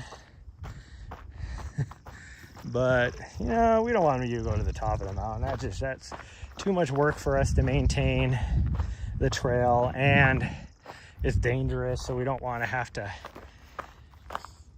rescue you. That costs the taxpayers money. So we'll get you close, but you don't need to go up there. Well, people are going to go up there anyways.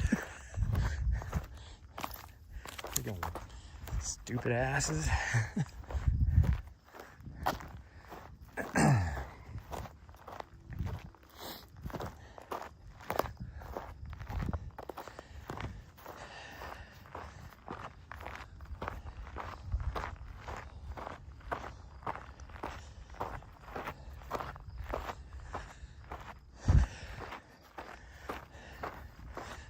Though, this is all off trail and like class 1 scrambling. You got to find your way up, which I think over there is where I wanted to go actually, but we find our way up. It's fine. I think the easiest way is up over that other direction. Now, if it was warmer out here, definitely would not be coming up here. Middle of summer, oh, it's a big hell no. And even right now, I'm gonna have to be careful. This place is full of rattlesnakes. So we're gonna keep our ears peeled. Or is that what you call it? Peeled? Why would you peel your ears?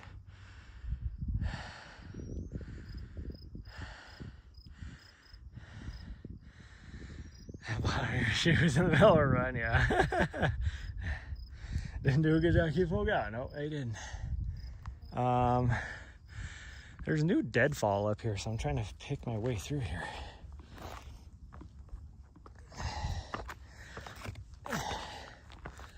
Guess we'll go this way.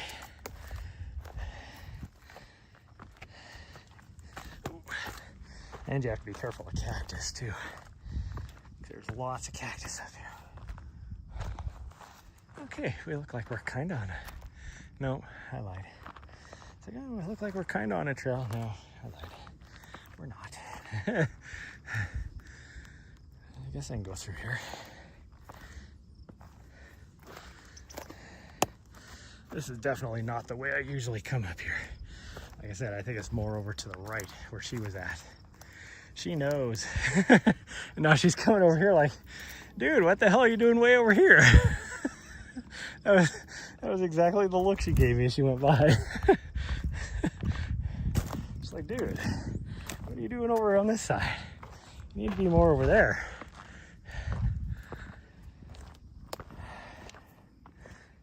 Oh, this is definitely more of a class 2 scramble. I mean, if you were Rachel, this would be a class 3 scramble. She would have to have her hands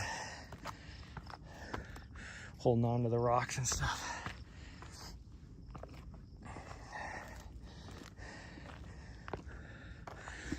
Where me, I'm just walking up.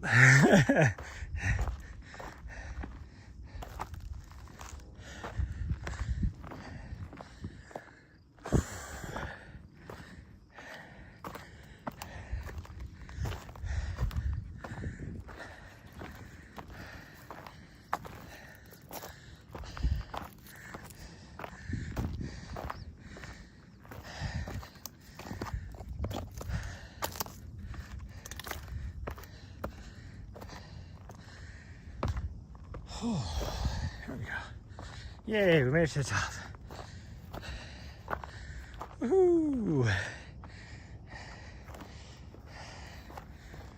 So you can see all the burn scars. This is all in the old burn scar.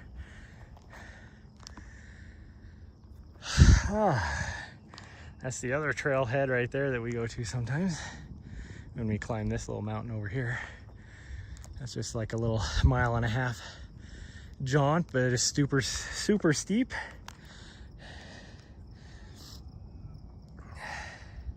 You don't deal with snakes. How heavy the sleds are. Okay, funny story. I was at the gym about a month ago. So there's this older lady. I wouldn't necessarily call her old. I don't know, she's probably in her 60s. And she's annoying as fuck. I'm just gonna put it that way. So we have spray bottles in the gym that you're supposed to wipe down the equipment after every use. But there's only like 2 bottles in the whole gym for everybody to share. And they have towels, like you can grab a towel, you know, to use, and then you throw it in the little whatever bin. But the spray bottles are used by everybody. Well, she goes in there, she just takes the spray bottle and grabs it the whole time and keeps it with her. So now everybody else in the gym is having to share one spray bottle for both sides, both the side on the cardio side and the side on the equipment side. And she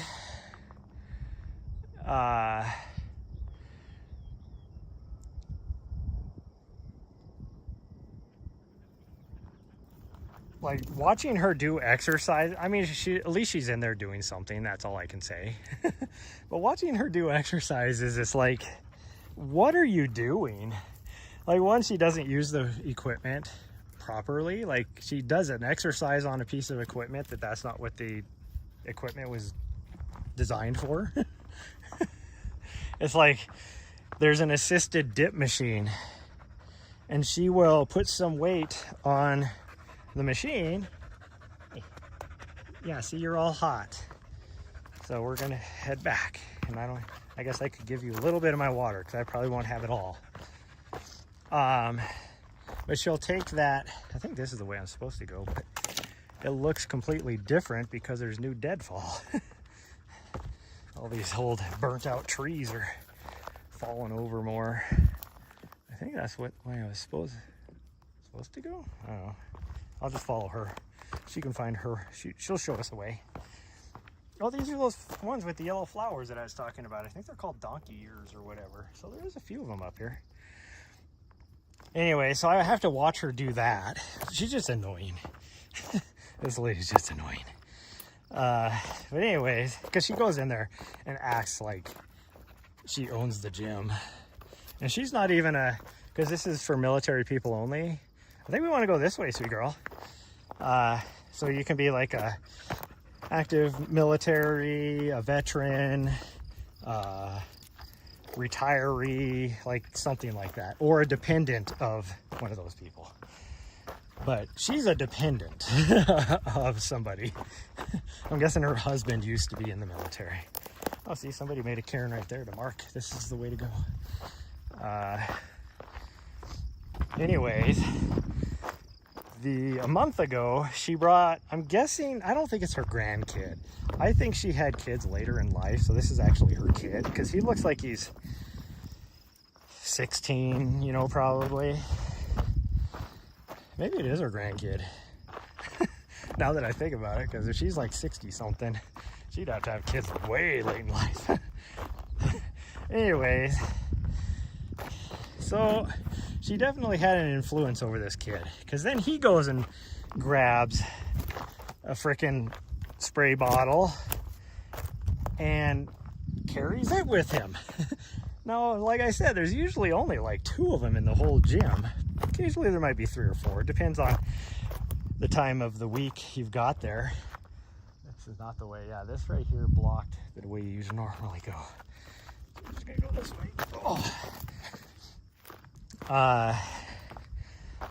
And so on this day, because late, like twice a week, there's a cleaning crew in there and they fill up the bottles and stuff. That's like part of their responsibility. But anyways, so there's only 2 bottles in there that day, and there's like 12 of us in the gym between both sides. And now you have both of these guys hogging the freaking spray bottles.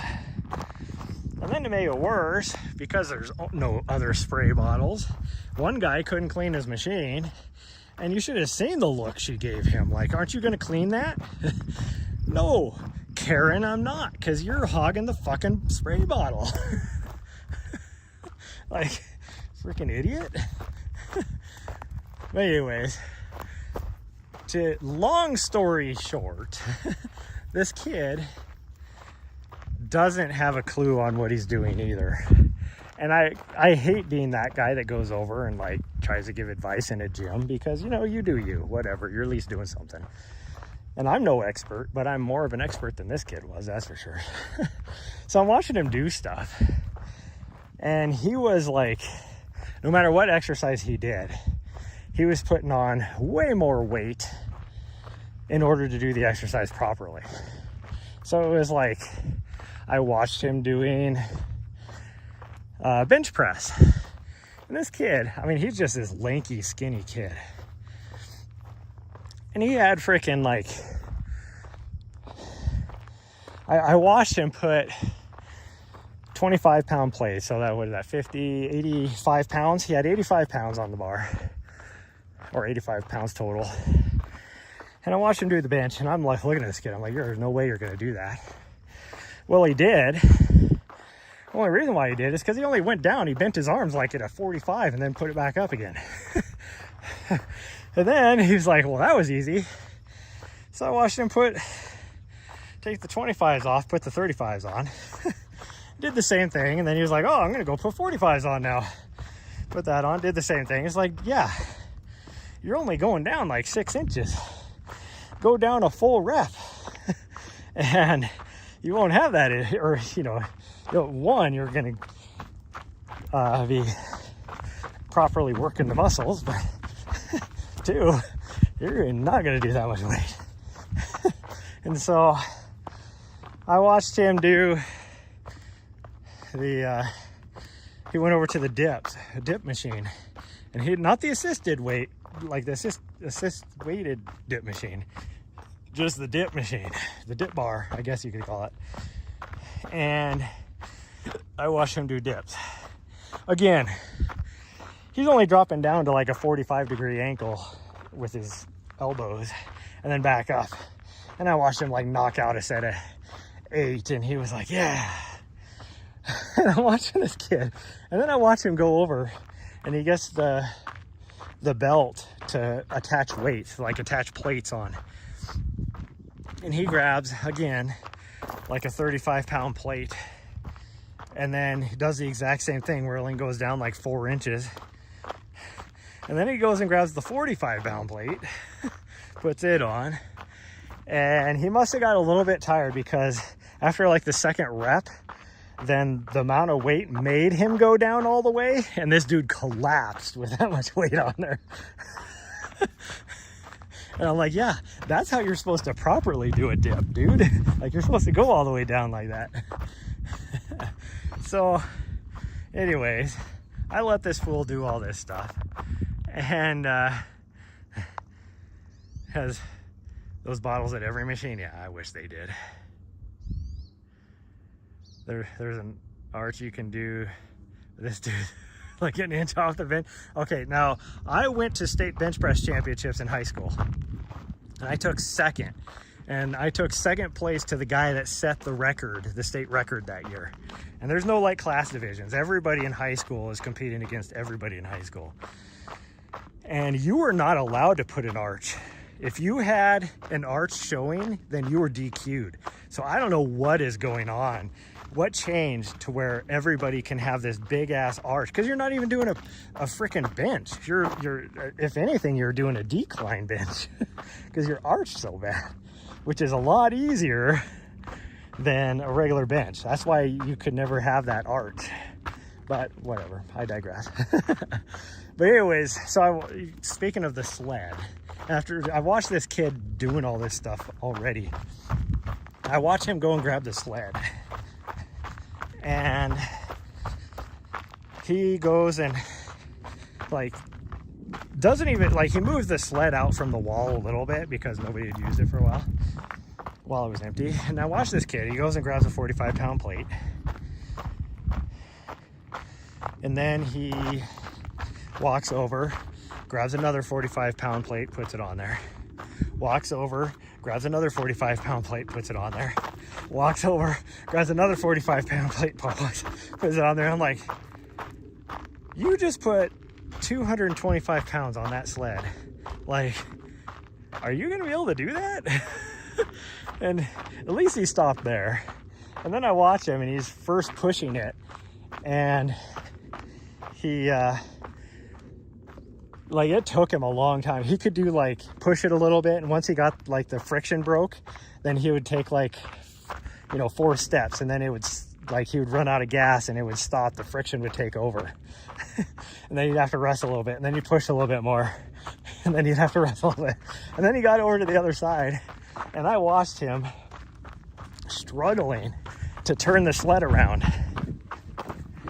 and he couldn't do it. Like, he couldn't spin it because now he's at the, you know, the end of the wall, or at the end of the little aisle, so he had to turn it around.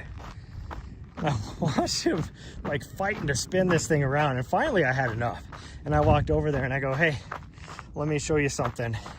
And I grab the post that you push against, and I just lift them out of the sled, go over to the other side and put them back in, and I go, there you go. And this kid looked at me like I just did magic. It's like, wow, you're so magic. There's no weight on, I know.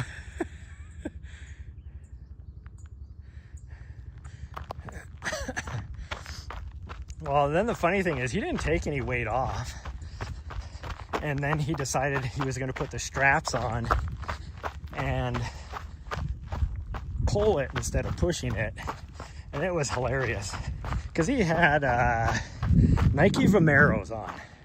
I know specifically he had Nike Vomeros on, which are not like that grippy. They're a good road running shoe, but they're not known for their grip. You know, so you're on like workout mat floor, you know, and I watched this kid trying to pull with the straps, and he had to lean so far forward because he's not strong enough and heavy enough to really pull the sled. And he would like get going barely, but now because he's leaned forward so much, he would take like 2 steps and his feet would slip out from underneath him, and full on knees would just go smack right into the mat, and he could catch himself with his hands, and then he'd get back up again. I'm like, well, I mean, at least he's trying. It's like, most people might just take a plate off or 2. Not this kid.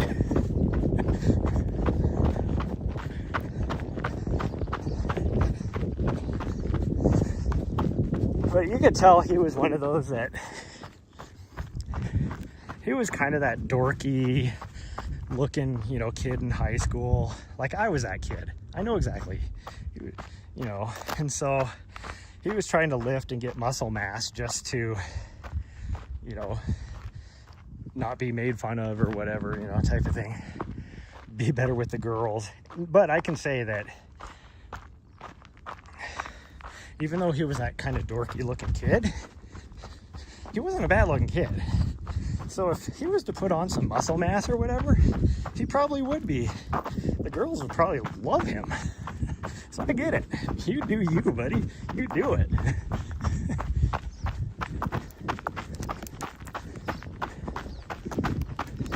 Oh, it feels so nice in the shade. A little bit of a cool breeze blowing up here. It's gonna get really windy today when these thunderstorms roll in, which is typical when we get thunderstorms. It's like a gust front after gust front.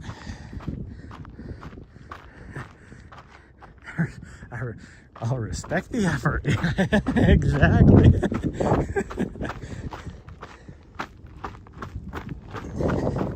Well, it's kind of like, because you get a lot of,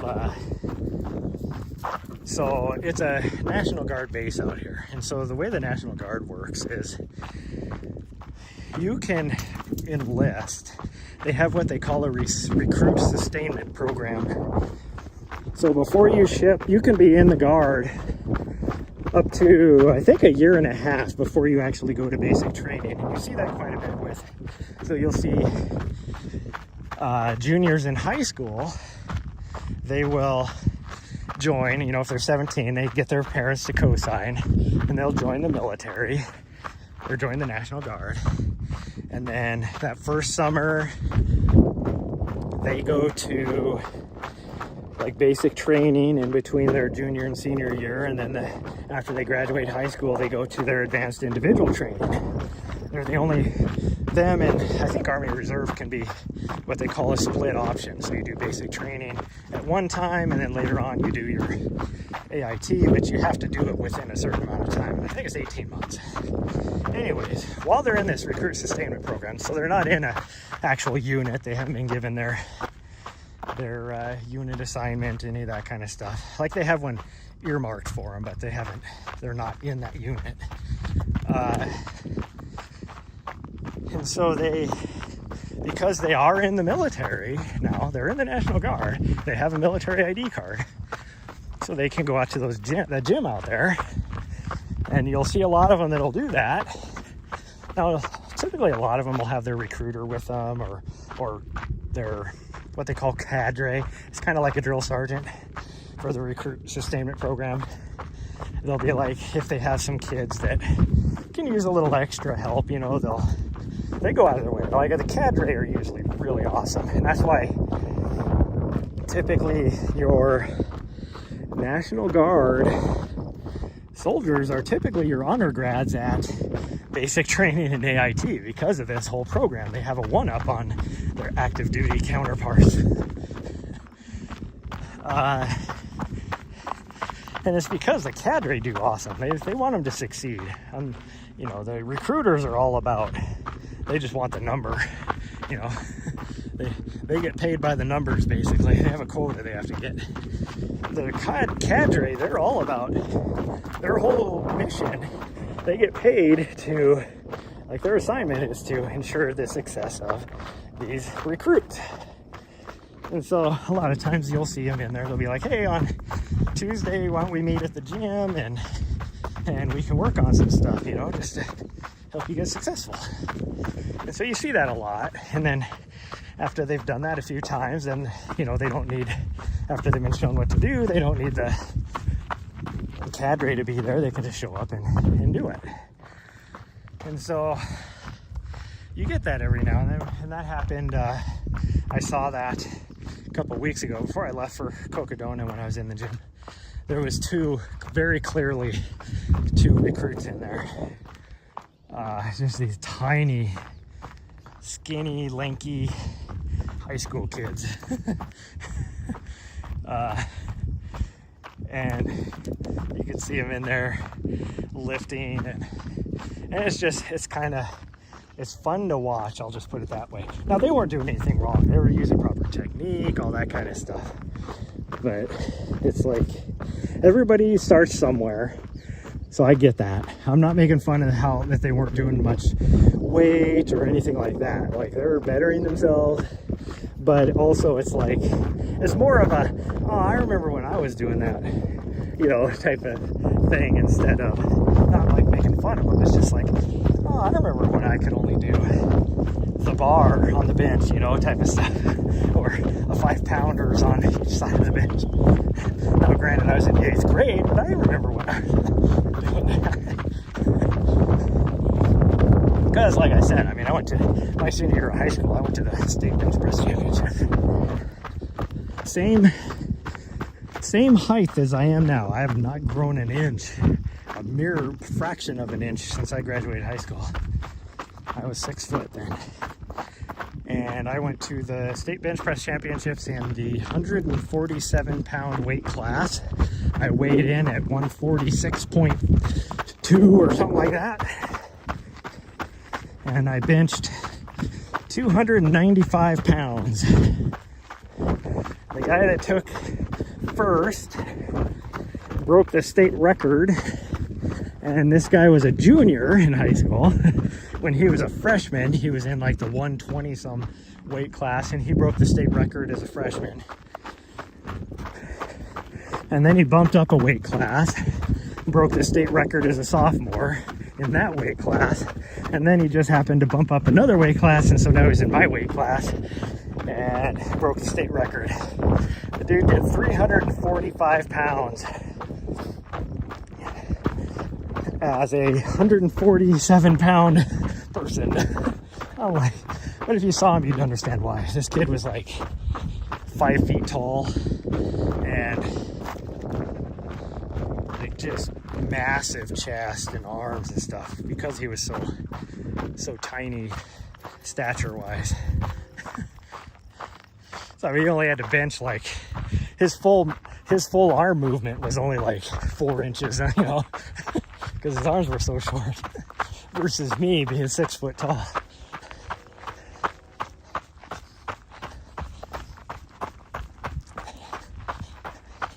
Which I'm not complaining. I mean, I set a PR doing that too, because up until then, I think my max was like a 275 on the bench, and I did 295 that day.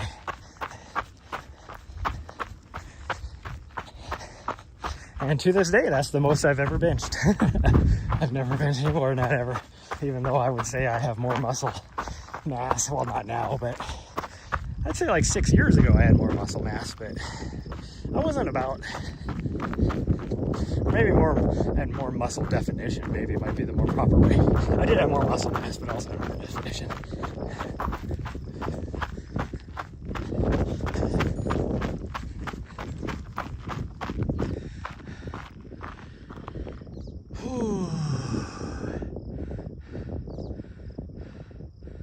Come to your house, this is IT cybersecurity. Cybersecurity is huge now. Your never could bench your right shoulder, would always feel off and wonky. Yeah, couldn't bench that now to save your life. I'll bet you right now I could probably bench maybe 200 at the most, and that might even be a little optimistic. But also since then, and this is the reason why I've never been able to bench that again in my life, and I never will. So the first week I had a college scholarship as a decathlete, and the number one thing my coach said is I need to gain some weight and some muscle, which was true. I was pretty small, comparatively speaking, to people in the same event. And so the very first week I was there, so this is technically before college even started, I was benching or doing overhead press with like free weight style, and I tore my tendon, one of my tendons that attaches your deltoid to the top of your like base. I think, is it your clavicle? I don't know which muscle it is up there, or which bone it is, but I tore that. And like my part of my shoulder muscle was like all balled up, then they're down by my elbow. And so they had to reattach it.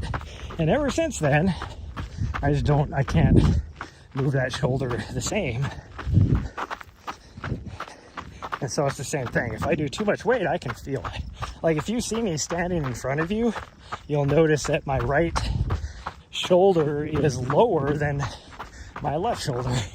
Just because I tore it. So it just sits different.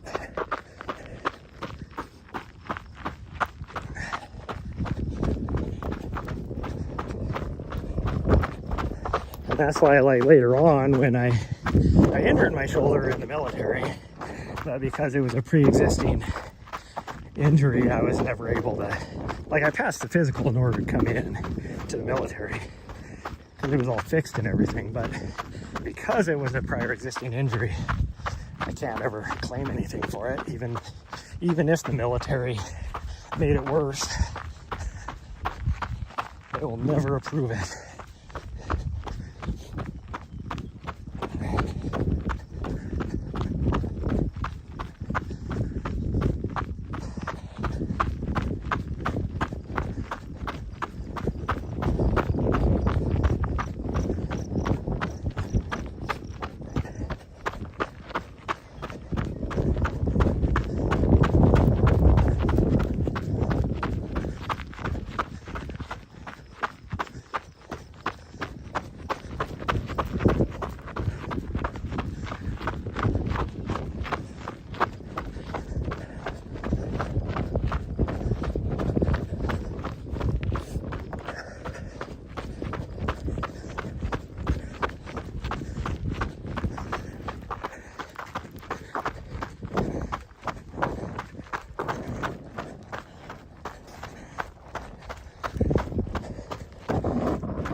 Talking about less crowds, and the reason why I love coming out here.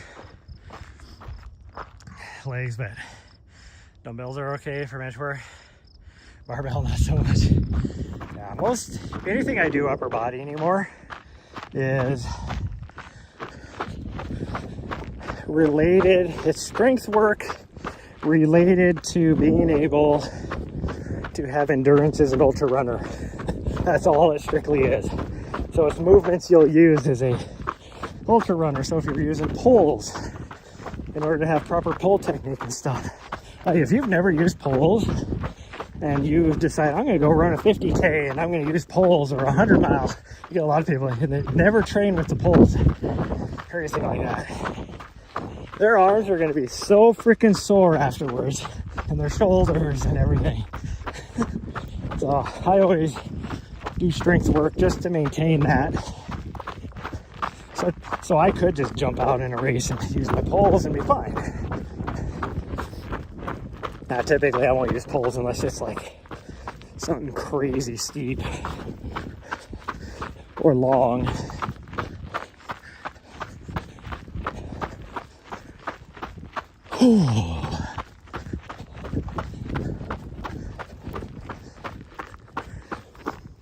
I think there's a seasonal spring right here next to this tree.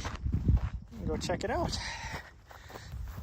I think do I hear a helicopter? Maybe. There's still, I don't know if you can see from here, but there's still a lot of snow up on Casey Peak up there. Which is why I did not do that over the weekend. And it's kind of weird because, so Red Mountain over here, like it's only maybe the top 300 or 400 feet that has snow. And over here at Casey Peak, it's like the top 1,000 feet.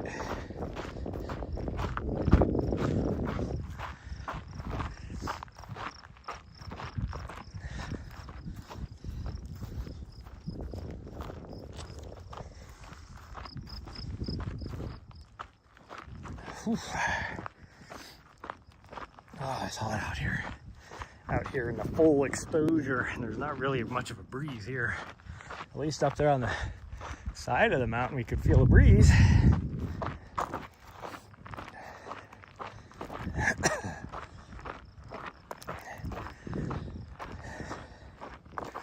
Pretty good since we did that second peak, I mean, we're going to be up at 1,600 feet of vert by the time we're done. It's pretty good for climbing one mountain.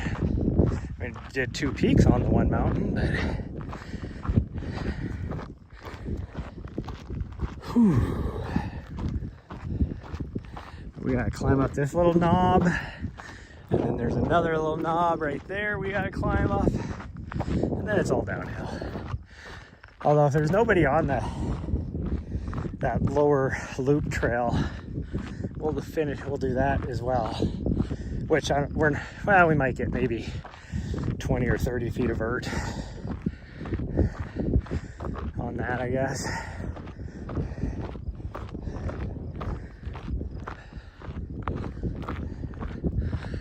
And he's waiting for me. She's like, come on, Tubby. I'm coming.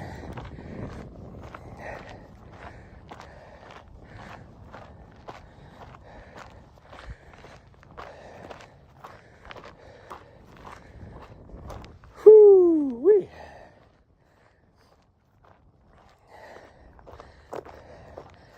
I kind of want to. I have this friend who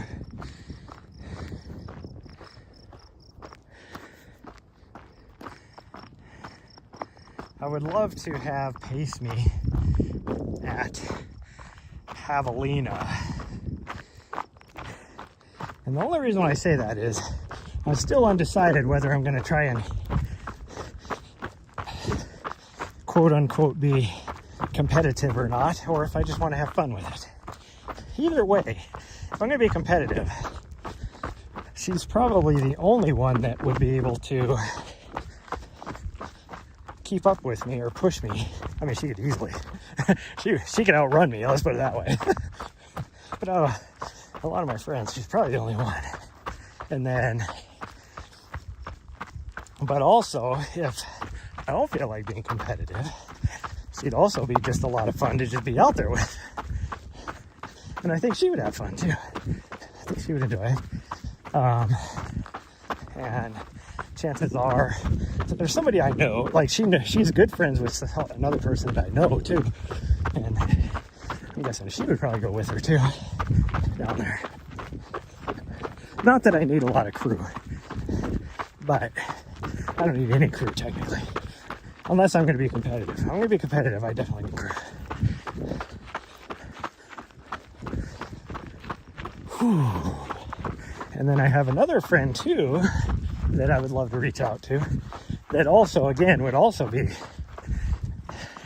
it's my old training partner that again would be able to pace me. Like, the only reason why I've ran is 245 to 250 range.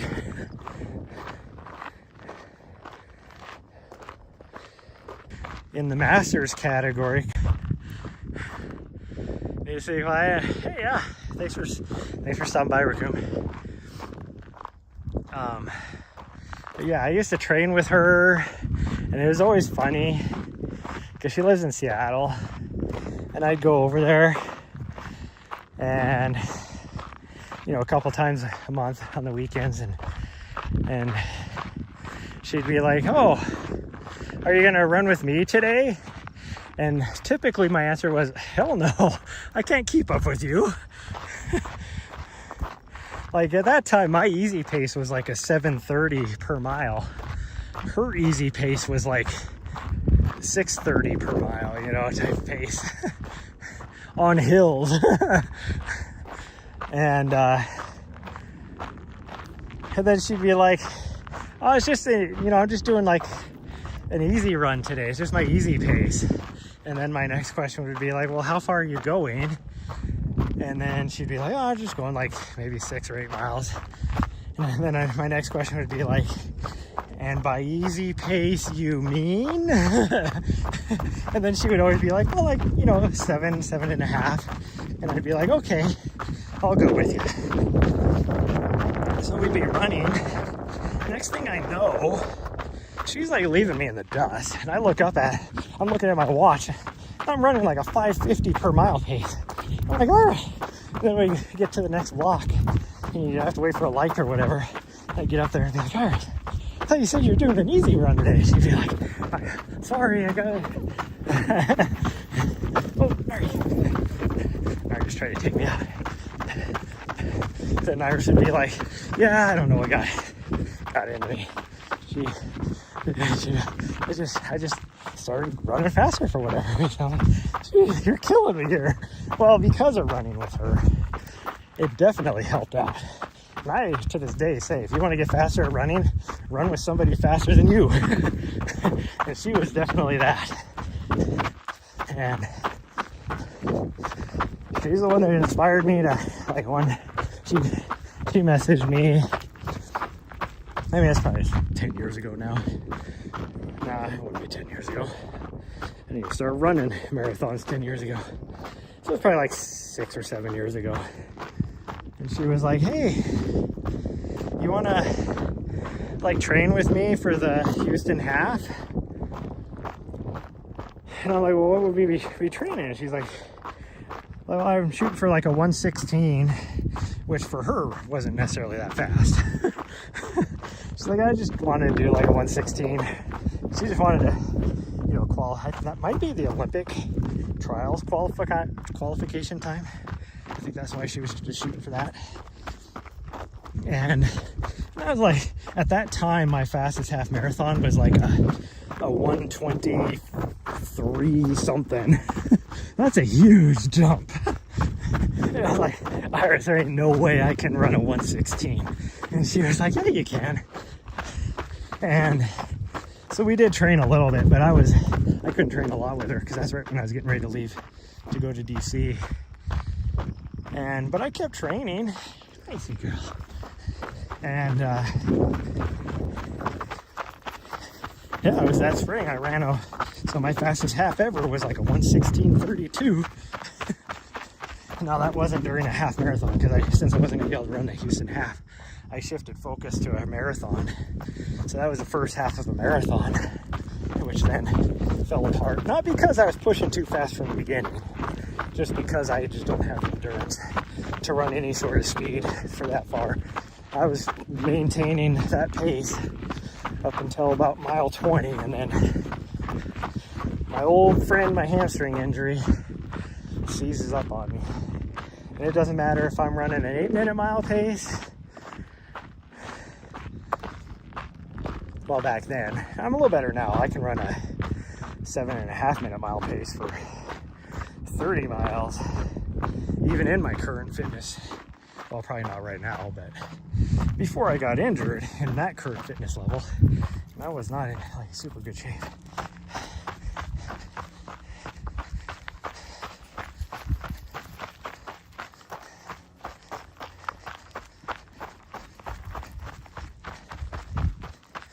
But I will never run that fast again. I'd be lucky if I can break, even if I start doing dedicated speed work once a week, all that kind of stuff. I'll be lucky if I can ever break 130 again. Because to break 130 on a half, that's a 650 per mile pace, like 652 or something like that. That's crazy fast. Crazy fast at my age, anyways. Although there was some, 70-year-old or 80-year-old or whatever that just broke the age group marathon record that was running a pace faster than that. So. But I am not him, that's for sure. It's like on the ultra scene, I always make a joke that not all of us can be like Jeff Browning, who's still competitive at the, being 50 plus years old. Although he is starting to fall off now. It's catching up to him. Like, he's still competitive, but he's not near, like, he's not winning 100-milers anymore. He's taking second or third place. Or top 5, type of stuff. He's not, definitely not taking first place.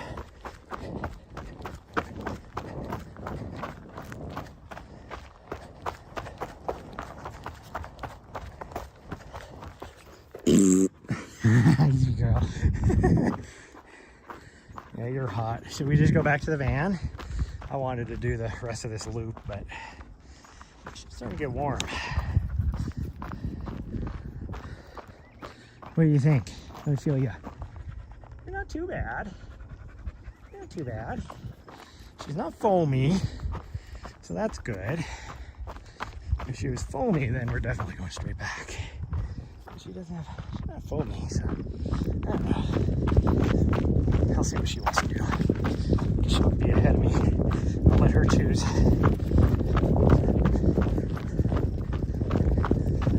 If she wants to do the rest of the loop, I'm okay with it.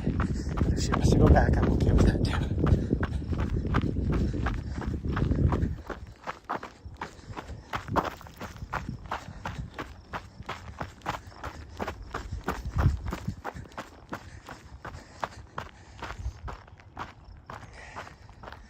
You want to go back? Okay, we can do that. Because this is where she would make the decision. Go slow though. Maybe she'll get up here and she'll decide she wants to turn right.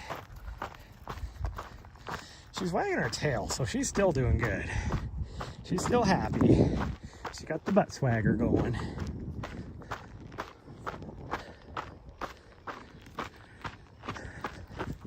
We'll let her decide.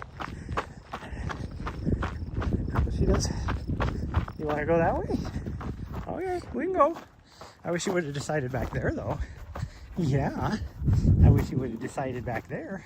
I'll stop right here and let her decide where she wants to go. Okay, where are we going?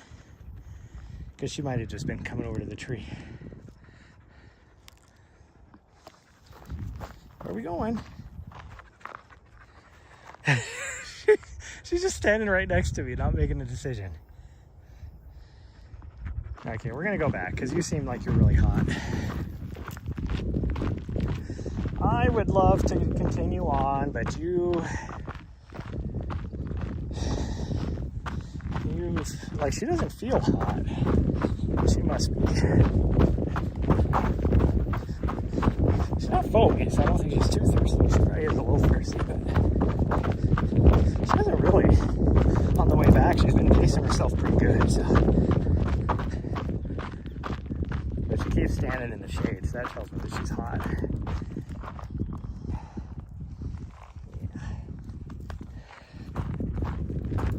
That tells me she's hot. Okay, so we'll just head back.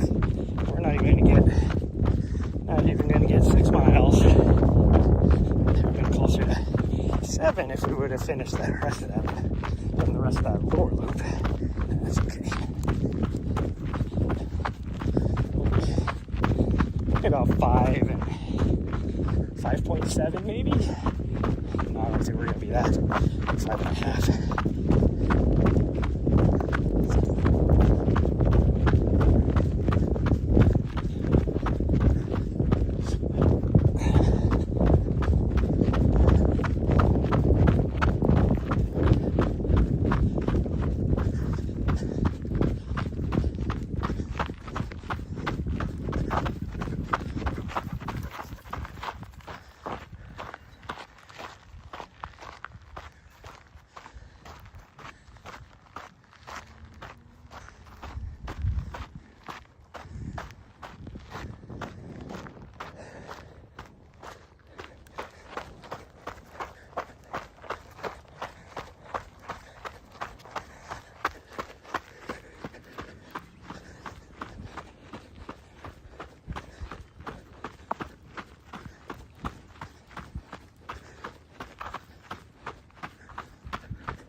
I hate being that guy, but if this guy is camped here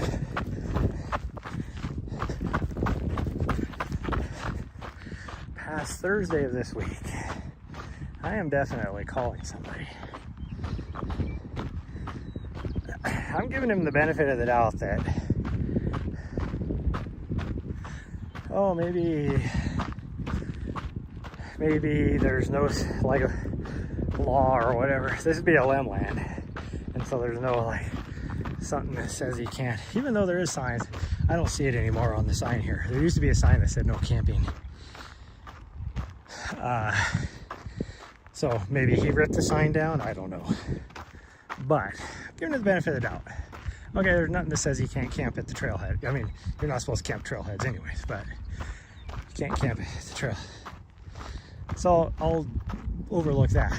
But he will have been here more than 2 weeks. And no matter where you're at, 2 weeks is the limit.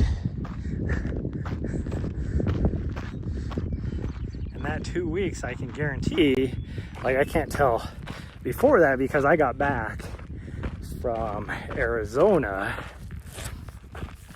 on Thursday. We came out here Thursday night. Well, Thursday will be day 15.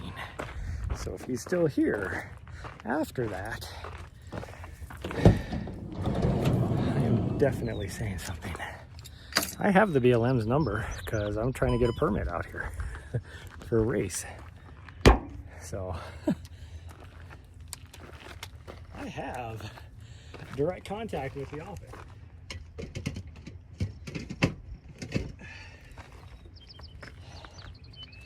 Do you need more water in the dish? Probably.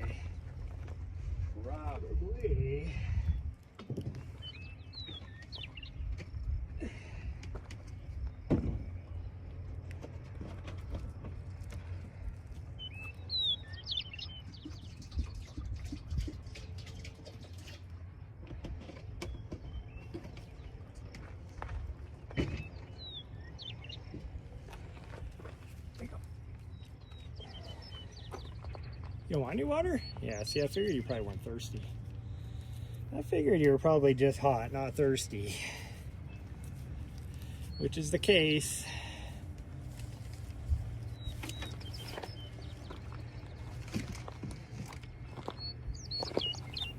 Whew. My thing is I can't believe the guy that lives across the street here in this house hasn't said anything. And maybe he has. And maybe that's what their justification is well, there's nothing that says, no sign there that says he can't.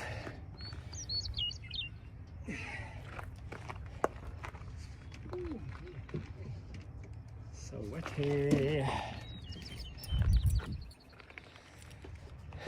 Okay, well, that's going to be it, everybody. We're going to get going. Because I got to get some stuff done before it gets too nasty out here. With the thunderstorms. So I'll see you guys later. If I don't go camping this afternoon, like we'll be leaving this afternoon, so if I don't go camping, we will see you tomorrow morning. If we do go camping, I will probably still see you tomorrow morning, but it'll just be a get ready with me stream. So yeah, we'll see ya. Bye everyone, love you all. And I will see you guys whenever the next time happens to be. Bye, everyone.